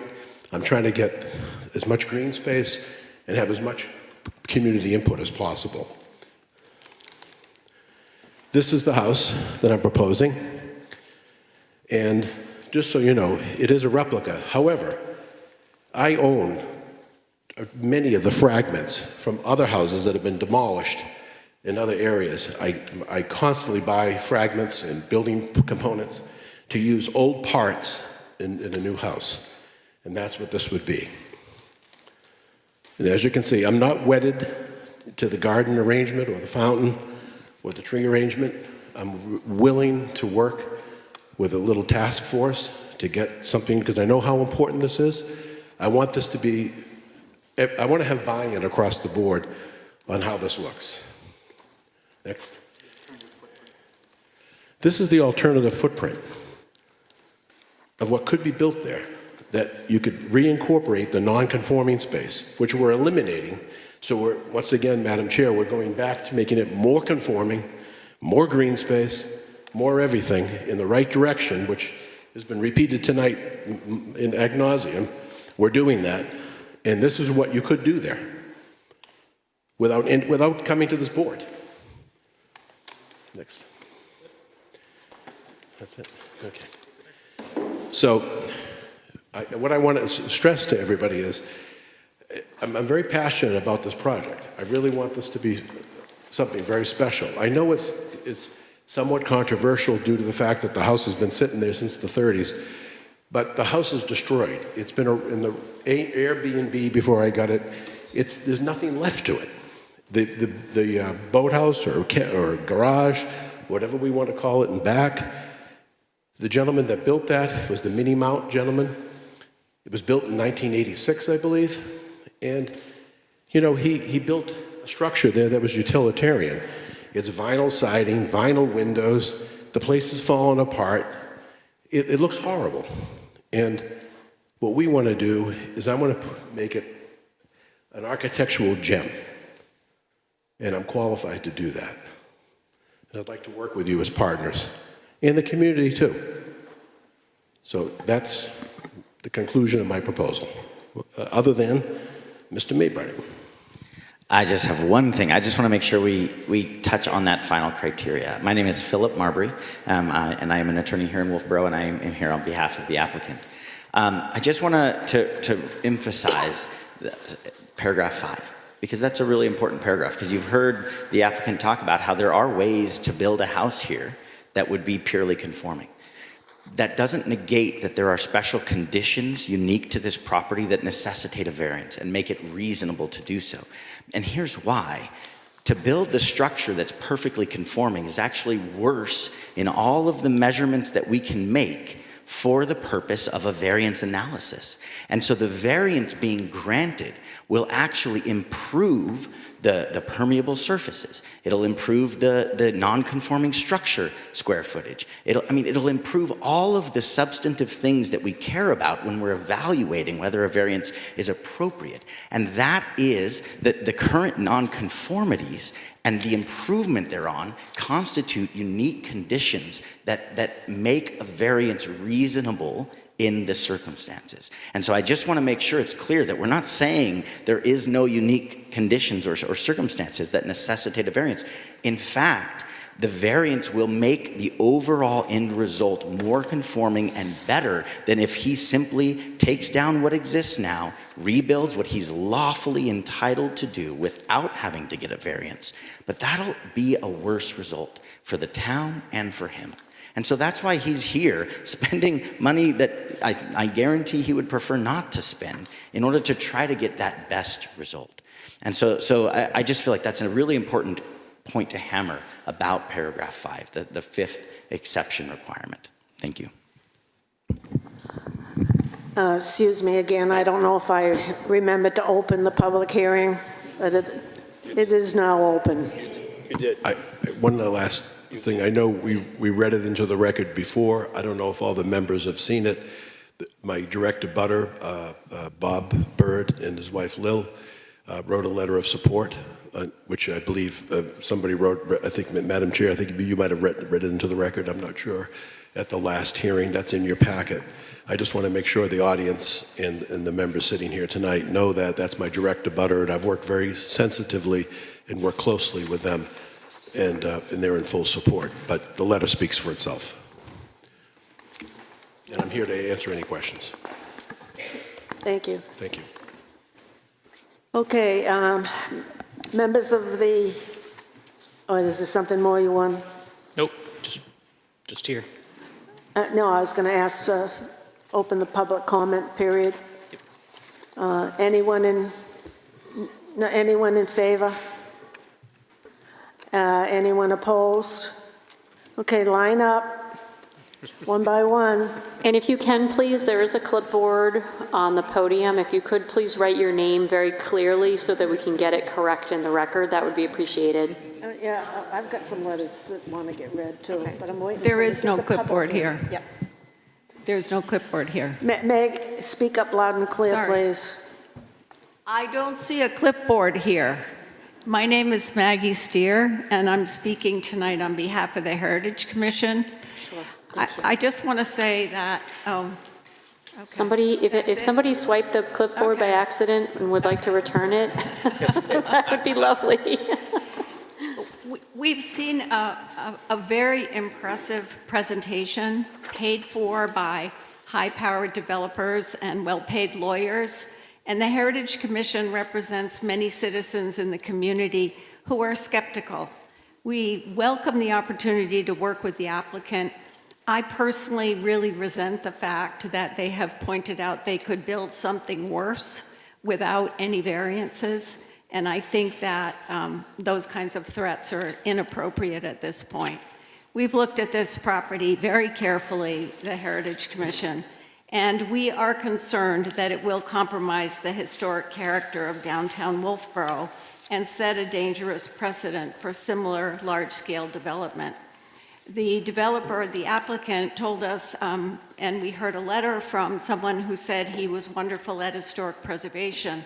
But as a historic preservationist myself, with a degree in that and 25 years of experience in the field, this is not historic preservation. This is a false sense of history. And there are certain things that the applicant would like us to see as pluses, which really are negatives. Some of the spin includes calling the boathouse a workshop, because there are regulations for how to treat boathouses. The additional green space, no one ever asked for additional green space. What we would like to see is conformance with our ordinances. So I have a summary of a statement that the Heritage Commission had shared a month or so ago with the ZBA that I'd like to read into the record.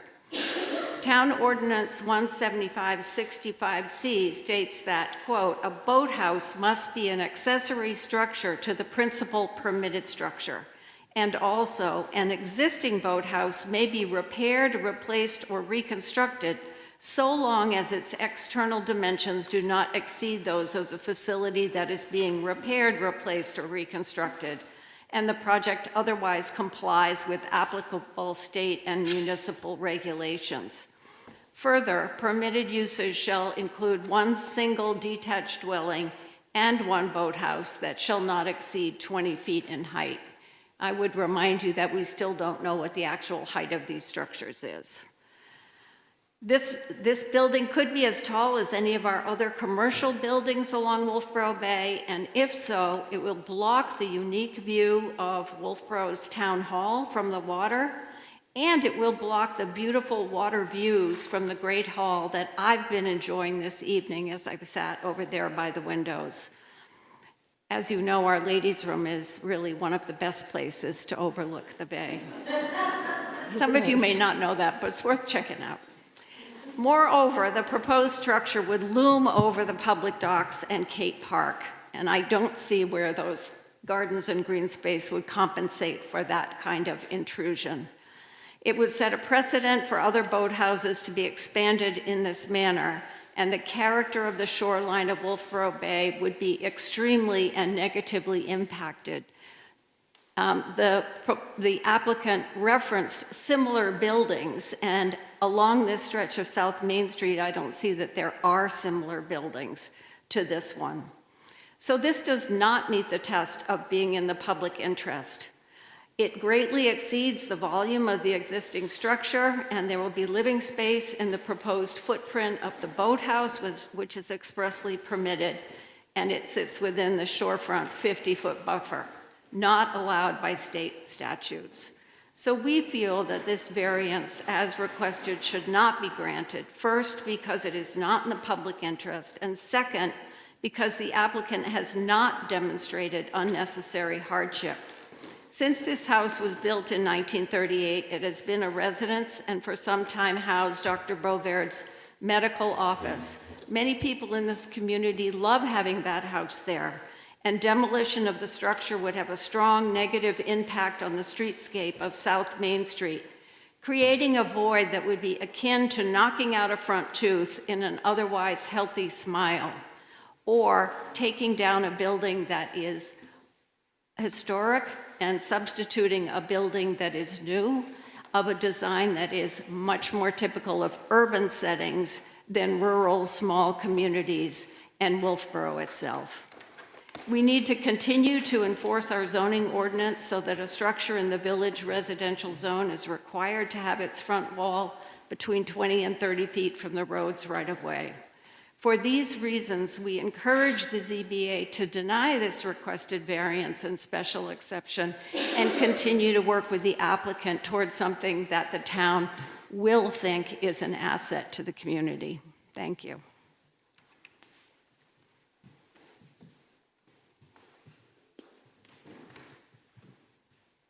What did you want besides my name?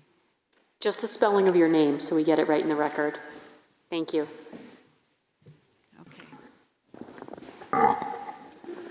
Okay, next.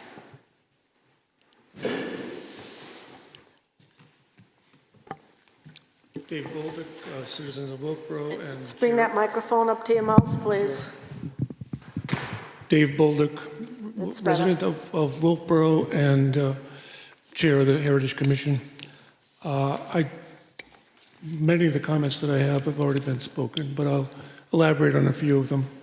Streetscape, if this project is allowed to go through, is not going to be in the public interest. All the houses along this road, starting from beyond the hospital to this particular lot, are in what is called the village residential, and they have requirements of being close to the road, as this house is now.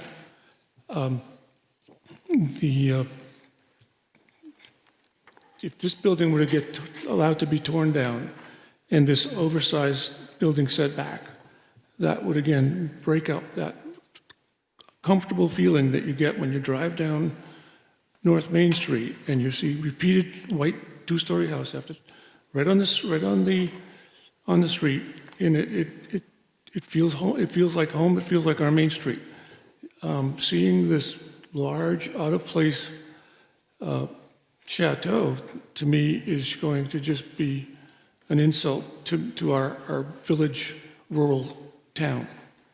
The green space that has been elaborated would be so much improved. Square footage-wise, I agree. You'll have a little more square footage. But think about where that green space is. That green space is going to be up by the road, where we want pervious ground cover to absorb all the affluent and the pollution that runs into the lake. All that impervious surface, the roof surfaces, the decks, all are going to be right at the lake's location, where we don't want impervious surfaces. We want the reverse. We want what's there now. So for those reasons, I encourage you to deny this request.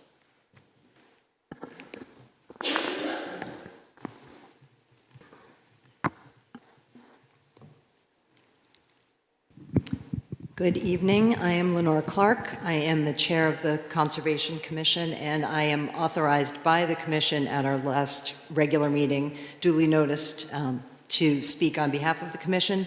I already submitted some comments, which I believe you've all were included in the packet, and I don't need to belabor the point because I think the previous two speakers pretty much covered everything I was going to say. I just wanted to mostly drive home the part that the Commission, we're not as interested in architecture, all due respect to the Heritage Commission, but we have very serious concerns about taking an existing boathouse, boat garage, however you want to call it. I understand it's a little unique because it's not over the water like most boathouses, but that was its use.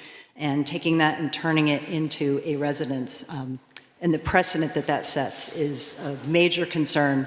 You know, the Commission doesn't typically come before the ZBA and speak, but they were so concerned that it was a unanimous vote to send me here. I abstained to speak on it, so I just wanted to, and also the fact that I think you got a screenshot of the scenic vista natural resources inventory map. We have a NRI map of key scenic vistas in town with these tiny little dots covering sites that were identified by a consultant, and that's it. There's a little dot right literally on top of this property, so I will let the others have their turn now. Thank you so much. What do those dots mean?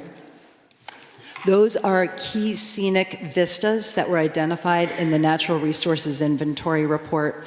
The original report was published in 2011, and we're currently going through an update right now, but that map did not change at all, I don't think. I have to go back and look at my note. That particular vista point did not change. Vistas viewed from land or from Viewshed. Well, in this case, the NRI map focuses on the views from the land out to the water, but I think I mentioned in my comments we were concerned about both the views from the land and from the bay onto the water. And I thought there was going to be a rendering tonight. I was kind of looking forward to seeing what it was going to look like from the water. I was sitting back there, I couldn't see it. You folks have it, the commission has not seen it yet. Do we have it? And I should say, did you have any questions for me, for the commission? Okay, thank you.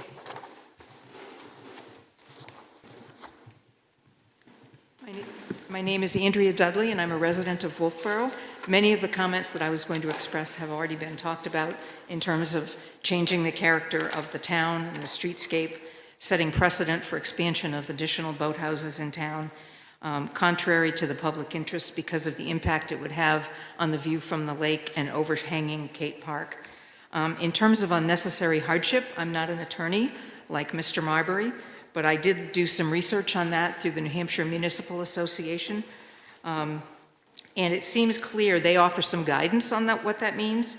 They say the property cannot be used in strict compliance and a variance is needed to enable a reasonable use of the property. To me, this clearly is not a reasonable use. There is no hardship on this property. There has been a house there since 1938. And just because you don't like something or whatever, it doesn't seem to me that creates a hardship for you. I understand that it may not be to the owner's taste, but I did clearly, I'm glad Maggie mentioned it because it clearly felt to me like there were threats. They may have been nicely phrased, but I can do what I want and you won't like it. And that to me is distasteful, and I don't like hearing that. I also agree with what Lenore said, that we didn't get to see the view from the water. I've seen postings about it on Facebook, but I didn't see a rendering here. I think Suzanne mentioned what she had seen didn't seem to scale. The other thing is the height issue. I think you clearly asked for some delineation on that, and I think what you got from Horizons was the sleeves of his vest. He says we'll meet whatever the requirements are. Well, of course he will. He has to do that.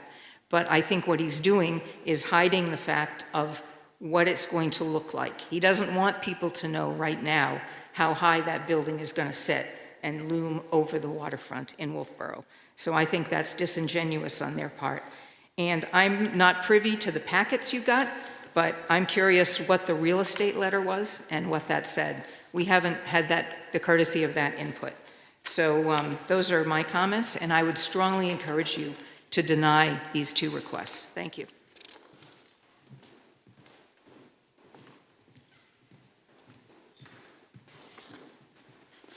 Diane Bolduc, resident of Wolfeboro. I am speaking against this request for a few reasons, one of which is there are 18 points that have to be met. Every single one of those 18 points for 2 variances and 1 special exception. I have not heard 18 points defended by the applicant.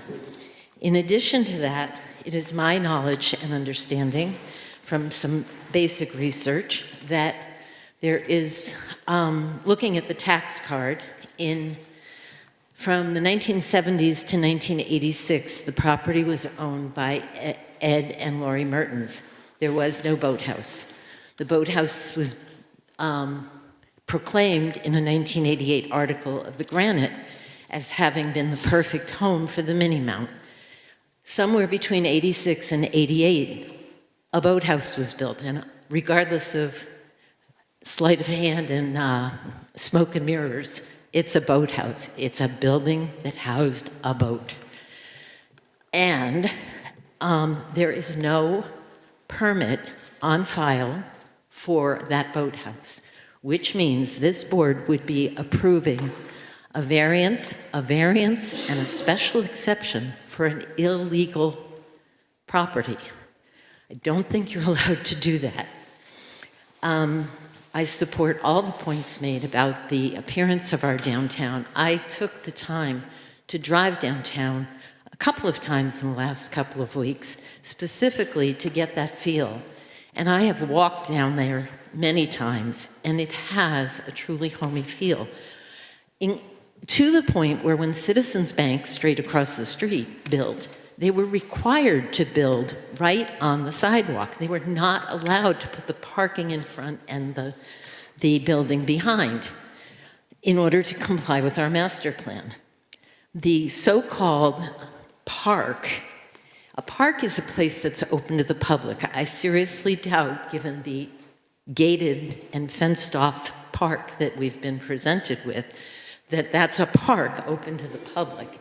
It might be some pretty flowers, but they're not ones that our children are going to go stick their noses in and get to sniff. It is not an asset to our community. It is an insult to our community because it takes away the country, homey, lovely feel that we all treasure in Wolfeboro and replaces it with an homage to one particular family. That's not in the community's best interest.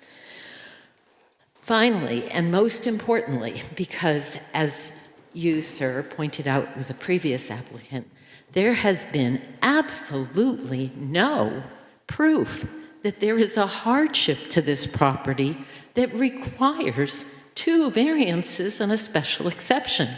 They haven't said it. We haven't heard it. It hasn't been in any letter or testimony or anything, or picture, nothing. There is clearly a functioning house. Granted, it might not be in the best shape. My house wasn't in the best shape when I bought it. Fortunately, I'm married to an amazing builder who was able to renovate it and still stay within all the rules of this town and make it more than lovely and livable. So I know that it is possible to take an old building and repair it and renovate it and make it beautiful right where it is. Threats to move it into some other part of the property to show us are not friendly. So I beg you, vote against this, hold our community standards, don't allow the rules to be ignored. There is no hardship. Thank you.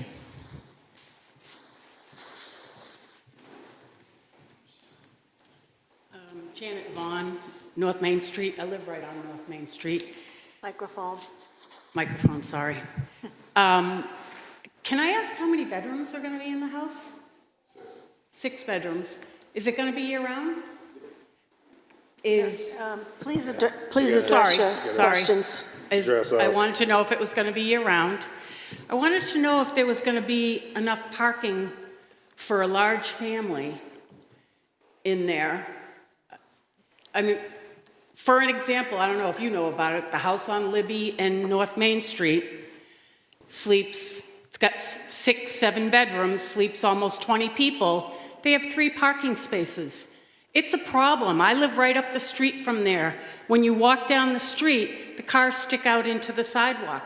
I just want to make sure if you're going to have a ton of people in that house, that they're going to be able to park in there and not all be parking along North Main Street. And it kind of, no offense, it doesn't fit in with this town. We all have these old, I have an 1850 house, and all the houses along the street. It's an old New England town that doesn't look like an old New England town, I'm sorry. Would you like to answer that question? There's been several misstatements. First of all, the house is not in the village district. It's in the single-family district, okay? Second of all, I didn't pose any threats. All I did was, it was actually brought up by this board, I forgot which member, that said there's a lot he could do with this lot, and I just wanted to show you other things that somebody could do. If I wasn't standing here, somebody could come along unrelated to me, and they have the rights to be able to do it. It's only an analysis so you can see it. It was never meant as anything else, and interpreting that is putting an unfair spin on how I presented my presentation. And lastly, as far as how many cars, I have 2 older sons. I have twins that are 24 months old. I have a 7-year-old and a 17-year-old. So there'll be a while before they're driving. It is going to be a year-round home for me. And I plan on spending at least 8 months of the year up here. I do go to Sanibel for a little bit of time in the winter, but aside from that, I'm here. So I hope that addresses, it's personal taste. I don't see houses that are replicated for 1850s, 1860s. I mean, when I drive up the road, I see that inn that was remodeled. That was a mess. The inn was remodeled. It's in Victorian colors. It has an 1860s vibe to it with corbels and so on. It isn't colonial by any stretch of the imagination. As far as the bank across the street, there was a gas station there originally. And now there's a bank. I mean, everybody's, we're all trying to make improvements. It's a matter of taste. But I don't want this board for 1 minute to think that, well, if you don't do this, I'm doing that. I'm just explaining to the board, that house doesn't fit our needs.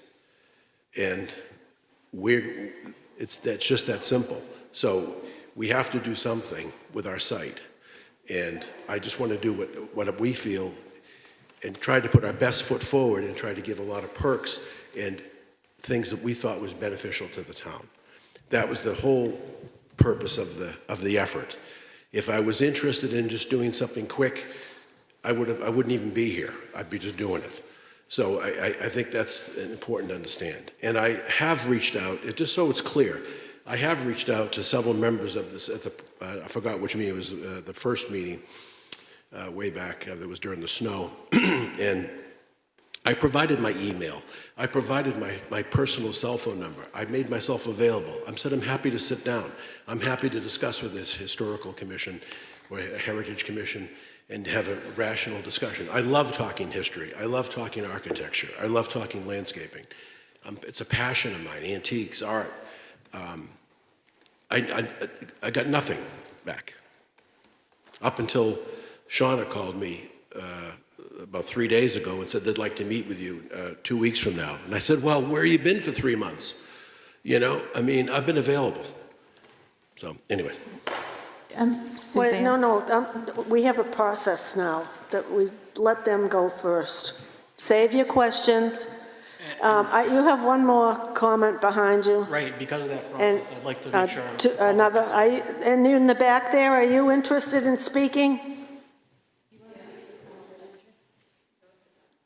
Well, okay, now you're not going to repeat yourself. I won't repeat myself. Okay. I'm not a professional speaker. I forgot a couple of points, one of which is that the boathouse currently hangs over the water. If the proposed house would be, not will be, built on the existing foundation, that means the house will be hanging over the water. Not only on the water's edge, it will be over the water's edge, a concept that boggles my mind. And having a house there is different than having a boathouse there because a house involves water and all the other things that have to be brought down to there in sewer, which puts all of that closer to our waterfront. And we certainly have had enough news about pipes suddenly being open to the lake that we don't need any more of that, especially from a house hanging over the water. Thank you. I apologize for coming up twice. First of all, the house is not hanging over the water. It is on upland. The canal that the mini-moat gentleman built it up to, but the house is not over the water. The engineer will certify that right now. I mean, I don't have any problem with people making statements, but let's be true about it. Thank you. All right. Did you want to speak?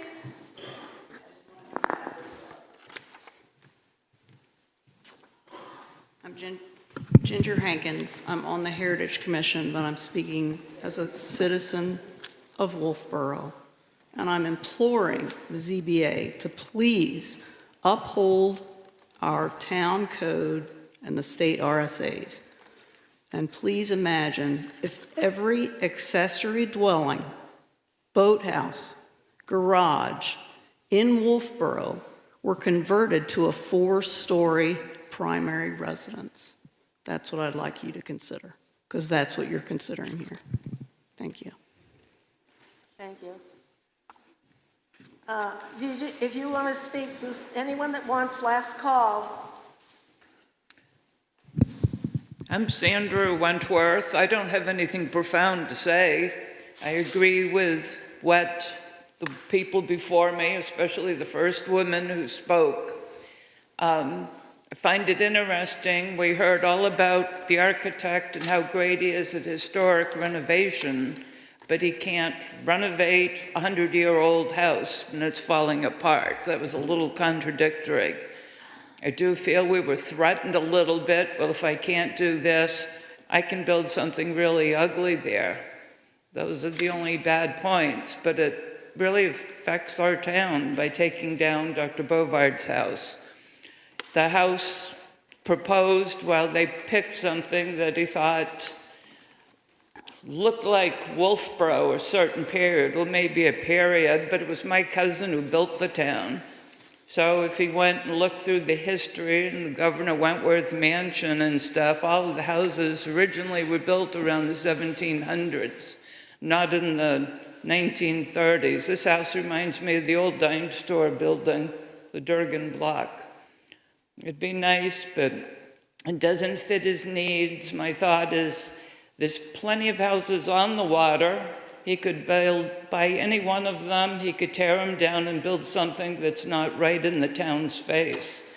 You know, I'm sorry about that. He seems like a nice person, and to sit there and look at all of the grass and stuff in the front, those trees, I'm going to be long dead before they grow up to look like that. And you put in the metal fence and all of the stone posts, it's not really very welcoming. So I hope you can do the right thing. Thank you. Oh, I see one other gentleman. Good evening. My name is Rick Eaton. I live here in town. I'm also a general contractor, and I've built several boathouses along with several fine homes in this town. And I think it would be a real detriment to allow somebody to be able to have living space within that 50-foot setback. You're going to set a bad precedent. All the boathouses I've built, none of those, the people were allowed to develop their property and put a second story on, and I think that's important. And I think it's very important that you look into that building permit. I was doing construction back in the 80s, and every project we did, we had to have a building permit. So if there was a structure that was put on a piece of property in this town without a building permit, then that should be investigated. I think that's important. You really look into that and follow up on that. All right? Can you sign in? Thank you. I will.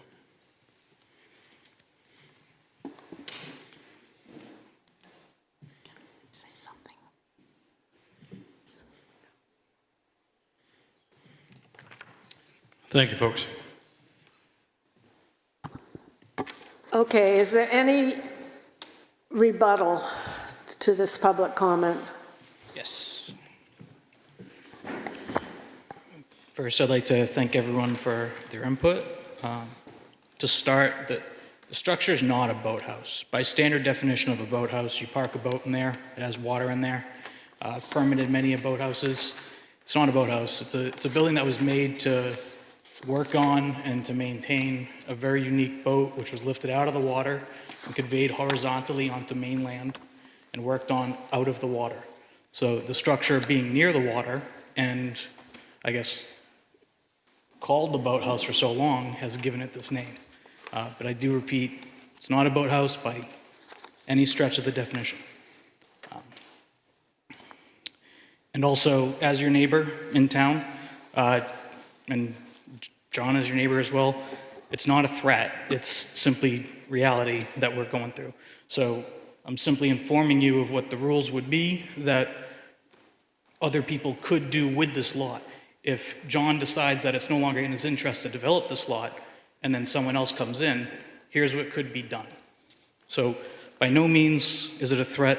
I'm sorry if it was taken as that, but it certainly wasn't. Also, it's not village zoned, it's shorefront zoned. So there's no intent for the village aspects to set in, such as a building at the road's edge with commercial on the ground level and residential above, as is the intent of the village zone. John's not a monster developer. He's your neighbor. I work with some monster developers, so I would know. He's not. Scenic vistas. This is private property. So view from the land. As you saw from the rendering before, the house is smaller from a perspective than the existing house today because it sits 20 feet down grade. It'll be less than the height required of 35 feet, so I'll call it 34.5, and that touches upon another thing. We haven't come up with the final height of the building because we didn't want to design this to 100% without getting the go-ahead here. It's something that I do with every project. It's very, not that I do, the architects do, but it's very common.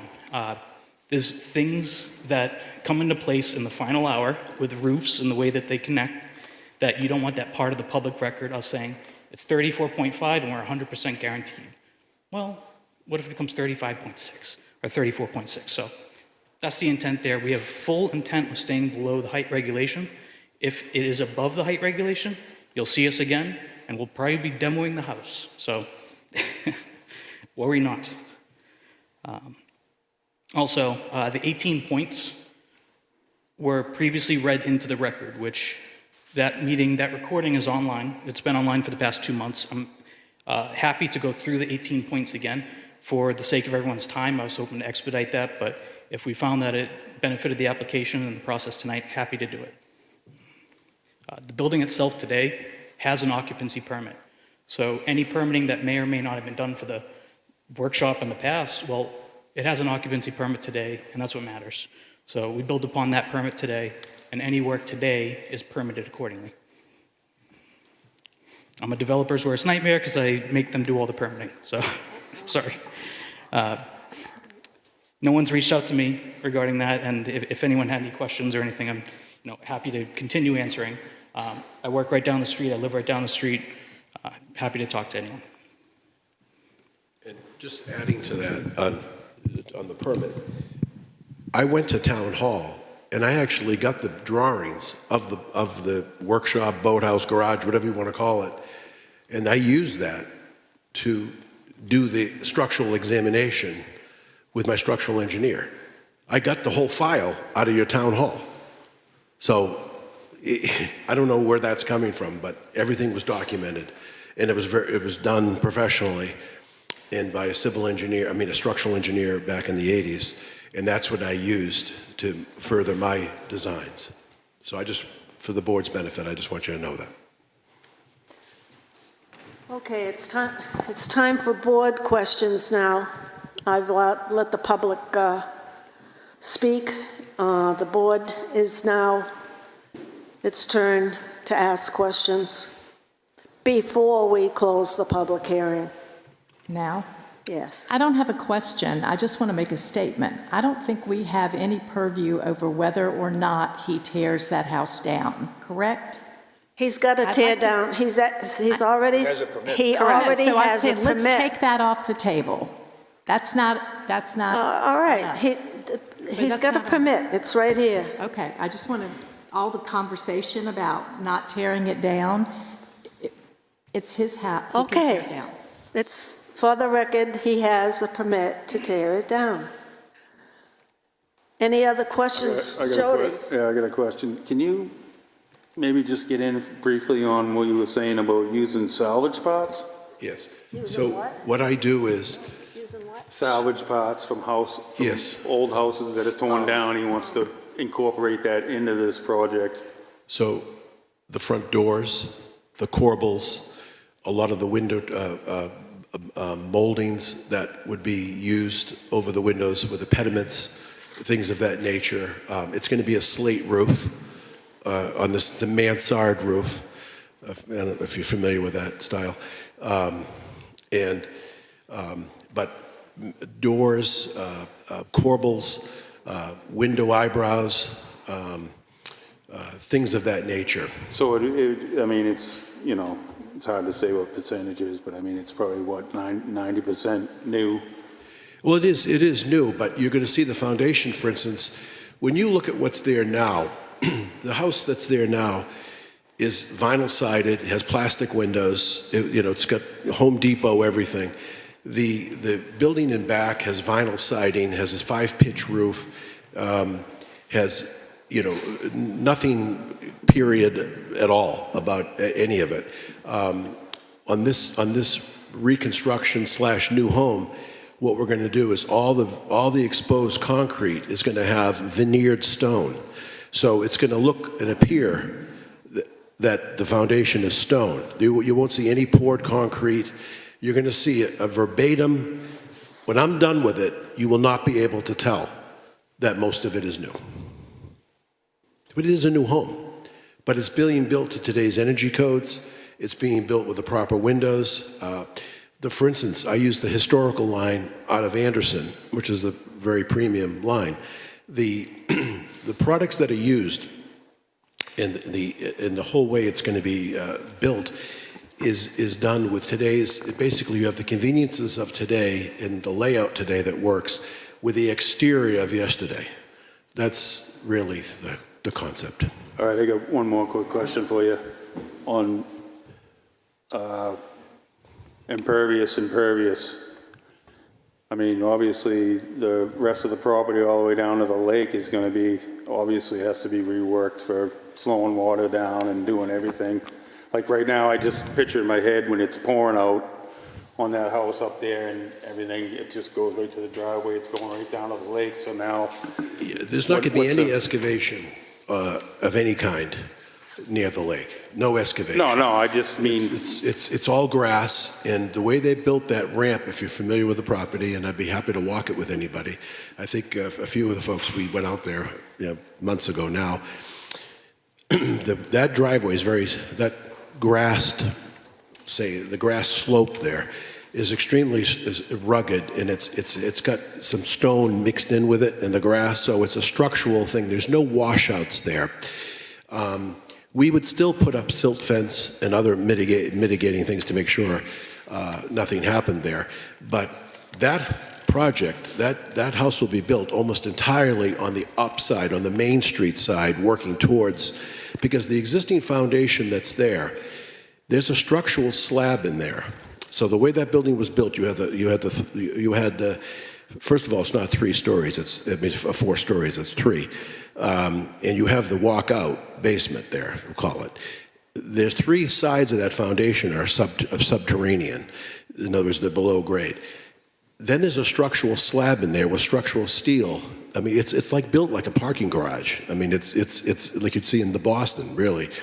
You don't notice it because you see this vinyl-sided, like ranch house that's planted on top of it. But in reality, you have the structural slab. So when we're going to save the 4 walls that are there, they're 2x6 walls, and we're going to add on to that. We're going to take the roof off, the trusses off, and then we're going to work within that. But that all comes from the whole side. All the equipment will be on the driveway side, which is where the garage doors are now, on the high side, facing Main Street. I see very little impact, other than the stone veneer on the foundation, but that's a mason with a small cement mixer, putting the stone veneer on the concrete foundation. Right now you see poured concrete, which is unsightly. A lot of poured concrete. It looks like a bomb shelter. Instead, you veneer it with that, and granted, it will come out beautiful. With a shingle style, that's what's going to be, shingle and clapboard. So anyway, I hope that helps. Well, actually, I was just trying to say, obviously, I believe if this project goes through, it's going to mitigate water runoff, slow it down to what's there now. Definitely. That's what I was trying to. Well, yeah, that too. I mean, the engineer here will tell you that we're addressing, bringing this right up to code with Yeah. stormwater. No. So right now, if you leave it just the way it is, you're gonna get more stormwater in the lake than what the post-construction is actually gonna enhance the lake. And I'm sure you know this, that's public sewerage there. That's public water there. So there's no septic system, there's no, we could entertain, cast iron, specialty, so that we have the best possible piping to avoid any issues. So anyway, go ahead. Touch upon some of the impervious, as I mentioned, 15% less impervious area within the 50-foot where it matters most, 8.2 over the site as a whole. There are some areas of gravel lot and pavement that'll be restored to grass. And knowing the finished image of this lot, you can bet it's going to be done with proper landscaping. It's going to look sharp. It's going to be something I'd be happy to see in Melvin Village. And I just want to repeat what I said earlier, is I'm happy to collaborate with everybody that made comments tonight on the landscaping. So I just don't want you to think I'm happy to do that. I want to do that. Suzanne, I'd like to move that we close the public hearing. I mean, unless I've if got we a can couple do more that. items. Okay. Okay. Shauna, we got a letter from Conservation Commission. I can't find it. It was very well written. Yep. You want me to read it? Yeah, read it into the record, please. Yep. The Conservation Commission is aware of the application to the ZBA for the above referenced proposal to raise two existing structures, one of which is located within the shorefront residential district to be replaced by one primary residence. We reviewed the drawings and survey presented at the February public hearing along with the pictures from the property tax cards to gain a better understanding of the site and are concerned with several aspects of the proposal. Bullet 1, the potential need to remove mature trees within the protected shoreland buffer, which act to take up nutrient-laden stormwater before entering the lake and providing cooling shade at the water's edge, keeping water oxygen levels up and providing insects for fish. Bullet 2, the drawings show a different shoreland reference line than the surveys and don't incorporate the existing dug-in basin. We acknowledge the basin was artificially created decades ago and understand that NHDES considers such basins shoreline, which in turn affects the calculations of the amount of impact proposed within the 50-foot shoreline setback. We also respectfully point out that Lake Winnipesaukee lake level is controlled by a dam, and therefore the entire shoreline as it exists today is somewhat artificial, yet is regulated by the Shoreland Water Quality Protection Act. Bullet 3, the project location occurs within a designated scenic vista identified on the Natural Resource Inventory, and the proposed new structure has the potential to dramatically alter the viewshed to and from Wolfeboro Bay.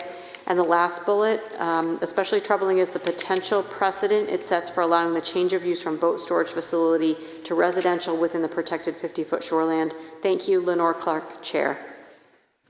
Thank you. We also got one from the Heritage Commission, February 25th. I would say a lot of the items written on that are not relevant.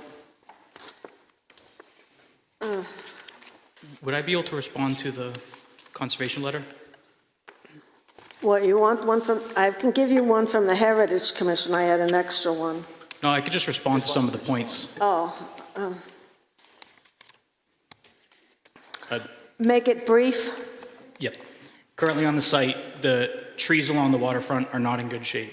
As part of this project, we have to adhere to New Hampshire DES shoreline permitting, and that includes that shoreline, which as they mentioned, juts in towards the structure.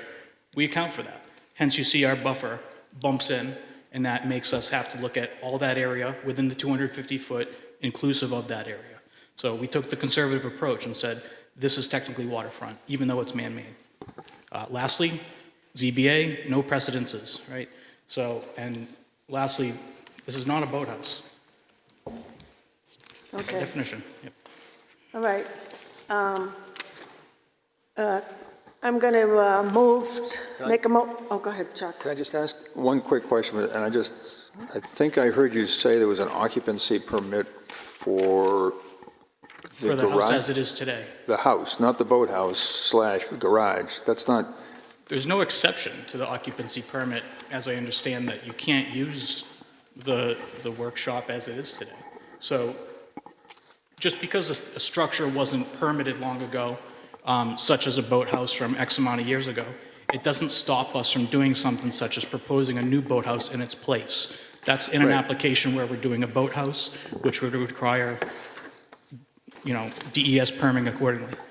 right. I thought I heard you say that there was an occupancy permit for the boathouse, which would make it not a boathouse, it would make it a house. But No, I no, misheard that. For the house as it is today, however There many is no bedrooms it is. occupancy permit. Right, so I misheard that. There is no occupancy permit for the house next to the water. No, but for the main living Okay, quarters. I'm going to make a motion to close the public hearing. Second. All those, roll call vote. Sabette? Yes. Kate? Yes. Jody? Yes. Ryan, yes. Yes. Okay, so we're going into deliberations now. There'll be no public comment any further on this. There's a couple things that I would like to address. In case there's any doubt in anyone's mind, it is a boathouse. Right here, boathouse, diagram, drawing, boathouse. Is that the original? Boathouse, When it was town built? records, boathouse. So let's not even have that discussion. Second of all, in a comment from the letter from History Arts Fayetteville Village, primarily talks about a $3 million restoration. This is not a restoration. Tonight is the first time I heard that this might be a replica or a reproduction. This letter gives great credit to the work that this gentleman does, without a doubt, for restoration work. This is a new build. Next, we will get into what the state allows for boathouses. There has been an amendment to that law. But first of all, I'd like to show you to the lady who said something about the building hanging over the water.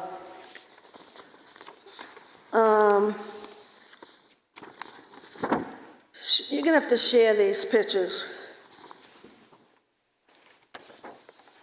All right, wait a minute, you don't need it, let me have it back over here.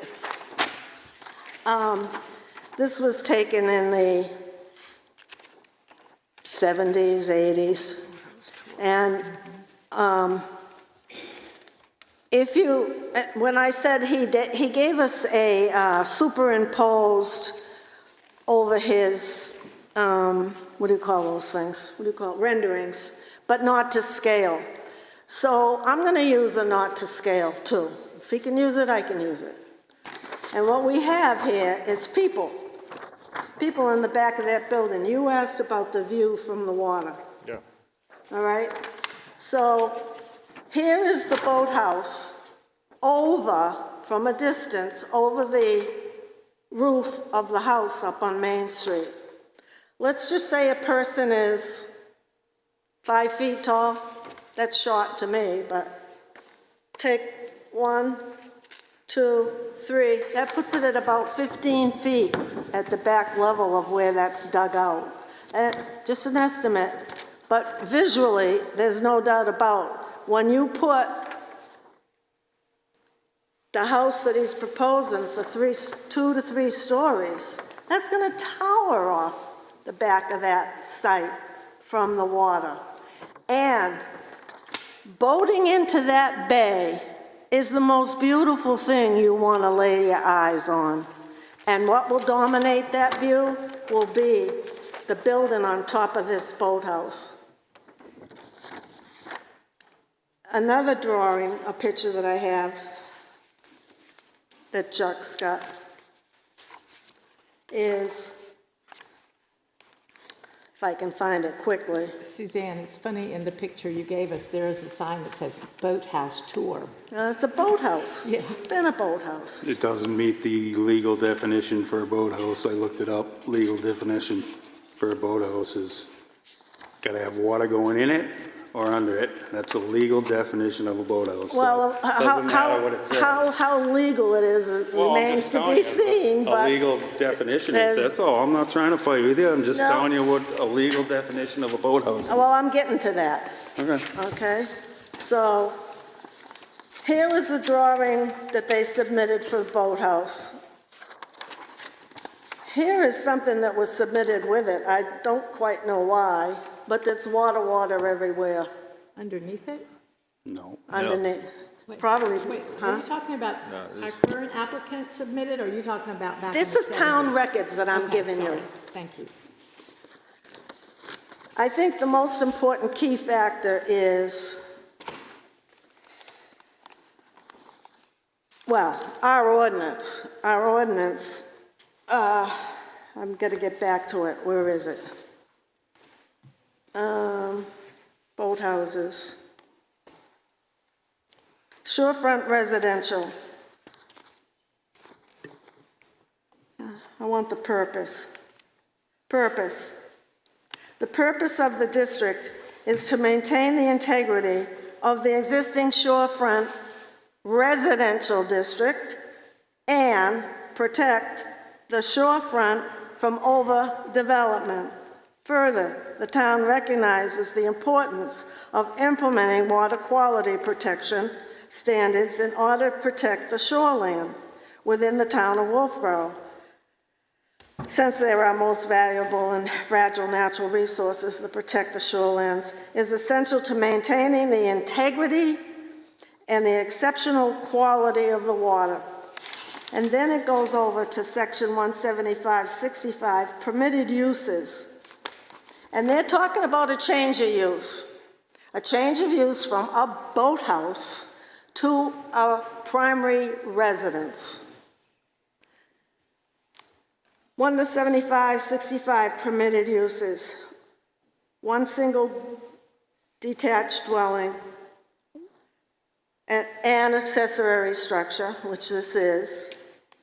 One boathouse as an accessory structure in compliance with the following standards and purpose and intent, definition, an existing boathouse may be repaired or replaced or reconstructed so long as its external dimensions do not exceed those of the facility that is being repaired, replaced, or reconstructed, and the project otherwise complies with the applicable state and municipal regulations. Brings me to state regulation.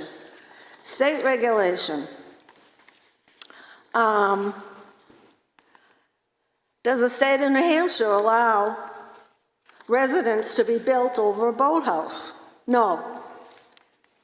The New Hampshire Department of Environmental Services generally does not allow a residence or any living space to be built over an existing boathouse.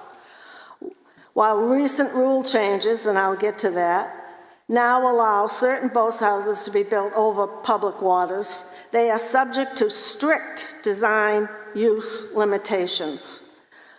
Key restrictions on boathouses: single-story limit, no living space, height restriction, prohibited utilities, accessory structures near the water generally cannot serve or by piped water. Setbacks, all of that. Okay, so over the water bodies allowed under revised wetlands rules. So there was, and I believe 25, I might be wrong, Last 24, year, yeah, 25. Last year, yep. A significant shift for waterfront property owners and environmental regulations. New Hampshire DES has adopted a new rules allowing boathouses to be built over public waters, marking a departure from the decades of policy that restricted such structures to be dug in basins. For years, DES operated under legal interpretation that prohibited overwater boathouses, citing a lack of statutory authority. This led to a long-standing practices of permitting only dug-in boathouses, structures excavated into the shoreline. However, after several changes to the wetlands law, DES now has the authority to approve boathouses over public waters, provided the structures represent the least environmental impact alternative solution to meet new construction. Ironically, the very structures once prohibited may now be preferred over water boathouses, often result in less environmental disruption than the dug-in counterparts. Excavating the shoreline can damage aquatic habitat, increase environment, alter natural sediment, so forth and so forth. One of the key legislative changes enabling this shift came through Section 482-A:26A, boathouses requirement, which address a long-standing gap in the statute by setting clear design parameters for overwater boathouses, now have minimum height 18 feet. No second floor. Structures must be single level. The updated regulations per wetlands rules have been fully adopted. They provide a framework for evaluating new requirements and requests for boathouse modification based on environmental impacts. Property owners interested in building have to meet environmental impacts, compliance with height and design restrictions. So what I'm saying is, even if he tore it all out now and wanted to put something there, he still wouldn't meet this requirement. Is that for overwater? What? Yes. You keep saying overwater. You just read that whole thing and I thought it said overwater boathouse. This is not an overwater boathouse. Well, it was. This was Somebody never, dug out a channel. Yeah, but it's never, I've been here, building what, was never 22 over the years. channel. It's not over the water. It was That's all I'm at the saying. water's edge. And it's a boathouse within the parameters. But didn't you of just water. read that it said over water? The original one did not say that. I'm not picking on you, Suzanne. I'm just trying to understand what you read. The original one was not talking about over water. I was reading how they've revised it to say, even now, if you want to do something, you can't have 2-3 stories. You can't have a house over a dock or a boathouse. You can't have it. And they never used to have it. And this is an older version. No living space structure shall be built within the immediate waterfront buffer as an accessory structure. It's not allowed.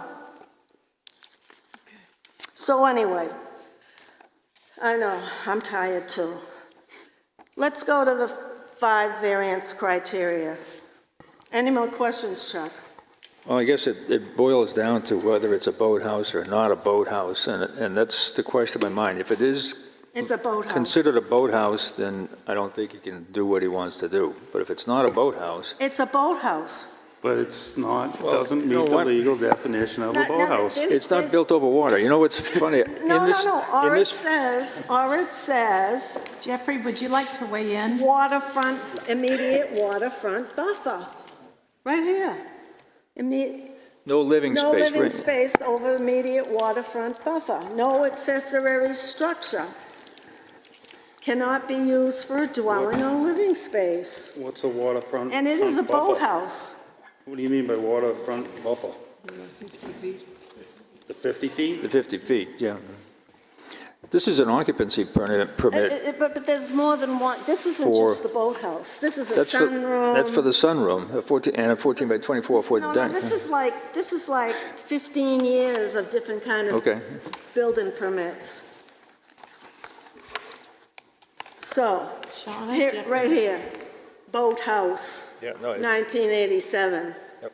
Got for wire in there. So if the question is whether or not it meets the existing building meets the legal definition of a boathouse or not, we have the right to get a legal opinion on that if we wanted to. Well, he's asking for a change of use from a boathouse to a main dwelling on top of a boathouse. A main residence. And I'm saying if we wanted a legal opinion about that, we could go ask legal to give us some advice. I'm comfortable with what I read.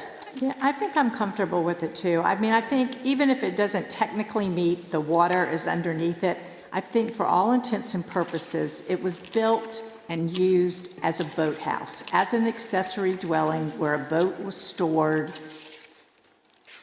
It's right at the water's edge. The water comes literally to the house. I guess I would feel comfortable calling it a boathouse. It's a boathouse, yeah. It's a boathouse. well, Jody's, I'm not comfortable with it just because. with the definition. I'm just figuring if you were in court, I mean, I'm just saying, I mean, you go by a legal definition, I mean, it's pretty cut and dry. I mean, it really is. If the water was going underneath, it's a boathouse. I fish all over this Jeffrey? lake. I know every single boathouse. I know all of them. Okay, Jeffrey's going to say something. I probably shouldn't have read the revision because it's got you thinking in a different direction. Wait, Jeffrey wants to say something. You know, I suspect that I like Shauna's thought to get a legal opinion because I bet we'll see more and more of these proposals in the future. So a legal opinion would go really far with future reviews, and we could always use that to help with our decision making in the future. And I think once we have that legal opinion, that might that should bring us all on the same page as to what a boathouse is and what it isn't. Yeah, Well, and I would agree, Jeffrey. I think the other thing is, I think it's very important that we get it right when we go through these applications, and to save both the applicant and the town time and money in debating these kinds of things. And so I think it is a very good point for you and Shauna to say, let's get it right as we not at 11 o'clock at night go through each one of these. Right. One way or the other, get it right. Get it right. We're going All to right, set well, a precedent. let's be clear what we're going to council for. One question. Yep. Is it a boathouse? What is the definition of a boathouse in Lake Winnipesaukee in Wolfeboro? So just to relate it to what the ask is, right? So the ask is for a change of use. The attorney has to know the applicant is asking for a change of use from a boathouse, which he calls it such in his own application, to a prime residence. Correct, a primary, exactly. That's the wording that they're asking for the variance for. And then Yep. the second part of the question is, by the regulation in our ordinance, boathouse, 17565, and the state that I just read, not the revised, because the revised doesn't apply, it's for new. But why are we having a legal look at the state law? Right? We shouldn't have to pay our attorney to interpret state law, Well, right? because we should stay away from it. Because I don't know as though we have a good enough definition for boathouse. In fact, go to definition right now before we leave the table and look up the definition.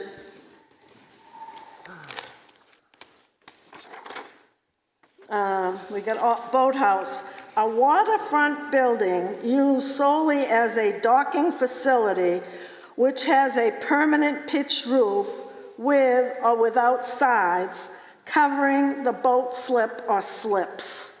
There you go, bingo. That's over That's the water. the definition of a boathouse. Over the slip is over the water. What's not a boathouse? It's not over a slip. It's not over water. You just read that over a slip. A slip is where you float the boat in and tie it up in the boathouse. I'm just trying to, Well, then why did the applicant apply for a change of use to a boathouse? So I don't know that, the boathouse is key. It wasn't first a garage. It was not first. He's calling it a garage. The key to this is that it's going to be a primary structure, right? So the regulation that they're asking for the variance from says all primary structures must be set back at least 50 feet from the reference line. Right. There's no reference to boathouse. So the ask is to put the house in the footprint of the boathouse, but the fact that it's a boathouse is not necessarily relevant. Yes, so we can make the decision without even going back and forth over boathouse, if we just stick to exactly what what the requirements are. Right. Within 50 feet. And making an exception Has to he that. met the 5 criteria to have a primary residence within the 50 foot, which just happens to be in the foundation of the boathouse? How do you feel about that? Yeah, I'm looking at the reason for denial. It says accessory structure / boathouse. What if it was an accessory structure? Does the structure, what it's defined right now, does it really matter? Is it more of the primary structure? You're now putting a new primary structure within the setback, the water setback. Right. Although, don't we allow people to build on the foundation of an existing non-conforming? And maybe that's the ask. Like maybe the ask is the boathouse relevant to this? Is the boathouse piece of the ordinance relevant to the decision making? Or can you take it? I assume this would be defined as a change in use. Can you, when you're changing the use and you're putting that new use can you take advantage of an existing structure setback as part of a change in use? I need to reason through my thoughts when my brain's a little clearer, but. For an accessory structure. Now, what defines accessory structures? A boathouse. I think in our ordinance, it appears as though a boathouse has its own separate definition. And he's proposing a single dwelling, and that's a permitted use in the zone. This might not just be one single question with the attorney. There have been times that we've sat down with the attorney Absolutely. and we were able to ask questions and go back and forth. Absolutely. I don't think this is, we can come up with one question that encompasses everything. All right, so what you're saying is, no matter what you want to call it, a dwelling unit, a structure, it's a structure that wants to be a dwelling unit. It wants to be a dwelling unit. And it's not permitted within the 50-foot shoreline setback. The structure's not. Correct. The structure. Right. Use irrelevant. So now we got two things going now. We got a non-conforming structure and a non-conforming use. What's the non-conforming use? He's proposing a single-family home. Well, you can go back to the house over a boathouse. What if there was a house already there and it's all in the setback and someone wants to tear it down and rebuild it? That's happening. We see that all the time. Look at that house, the house that's right next to this gentleman's house. You look at that, what's being built there. That's just my 2 cents. Within the 50-foot setback, and they tore down and they rebuilt it all. So is there a legal difference between this structure? I'm going to call it the structure, not a house, not a boathouse. This structure, is there you know where I'm trying to come from? I don't know. And the question, is it relevant? Is it relevant to the ask on the table? Well, that's. Go ahead. So, to Sabette's point, I wouldn't feel comfortable voting now without having a dialogue with the lawyer. There are a couple of points that have been raised, but just a general dialogue so I can better understand Exactly what we're dealing with here. I mean, guess I'm everybody has some sorry. strong I guess I'm opinions. sorry I brought it up. No, it's a good thing Well, you brought no, it up, no, because no, we want to it's- get it right. Can I We wanna change get the it right. subject? I And mean, you're I'm always- only using the terminology that the applicant used. It's in the minutes, it's in his application. And now you want to say it's not a boathouse. Okay, so the applicant says on his application, a dwelling unit is not permitted within 50 feet of the shoreline, therefore a variance is needed as this would be less conforming than the existing condition. That's So- our and code that's- officer wrote this. Yeah. That's not his application. Well, that's what the denial is. That's the Right. denial. That's us. That's us. That's what we're working on, whether we agree or disagree with the code officer. So are you saying now this is the question we're asking the attorney? If the code officer's interpretation was correct? I think the interpretation, I don't think there's a question that the interpretation about, well, and maybe we do need to ask him. I think the question is the word boathouse relevant in that interpretation or not? Well, then I think then the next question has to be, can they put a primary residential dwelling in the 50-foot setback? Right. Well, let's ask. The shoreland. On an existing Shoreland footprint. ordinance. Right, right. It's just not a house going in a 50-foot setback. Right, and that's exactly their It's ask. a zone, Yep. it's a shoreland zone. And we have to honor, we should honor the shoreland ordinance. Okay, I make a motion to continue this hearing to, what was that? April 20th? April 20th be the second one on the agenda. What was the first one on the agenda, the campground? Okay. I can't. Yeah. Campground. Right, Poplar Island is still. And the questions to the attorney may grow. Well, I I think don't want to be limited to just what you wrote. it sounds to me like we want to have a pre-legal meeting. We can have a non-meeting with Correct. the attorney by go-to-meeting or whatever that is. So I move we continue this meeting. I already did. All right, then we need to vote. 20th. We need a second? Second. All those in favor? Yes. Yes. Yes. Yes. Yes. What are we going to do about Poplar Island? It's 10:30. I would do it. I would hang in and do it. Oh, I'll do it. I would do it. I would do I'll do it. Poplar Island. I'm ready. You want to have it on the 20th? We would love that. Because you might get an answer that will just blow your mind. Okay, I make a motion to continue Poplar Island. I would stay. Oh, wait, I would do it. Poplar Island to You've had to come back so many times. Wait, to the 20th. You got to vote on it. Motion on the table, You is got there a a second? What? To move it to the 20th? Second. What? You made a motion, Second. right? I did a motion, I got a second. All those in favor? Check that. What's off. the Burn the motion? midnight oil. All those in favor? What's the motion? Continue Poplar to the 20th. Yes. Yes. It's No. 10:30, man. Yes. Yes. Okay, and we'll have it, no, we'll have the video. We'll lose the video. I'll come back.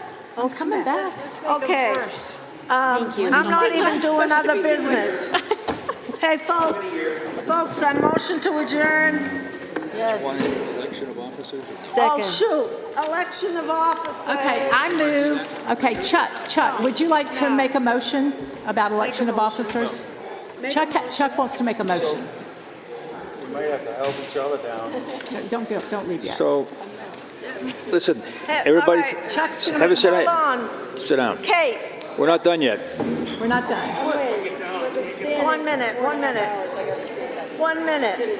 I'm withdrawing the motion to adjourn. Chuck's gonna make a motion for officers. Subject is officers. We want to elect officers, and I want to nominate Suzanne Ryan for chair. I second Roll call What was that? vote. I miss it. Suzanne, and I Nominate second. Suzanne for chair. I second.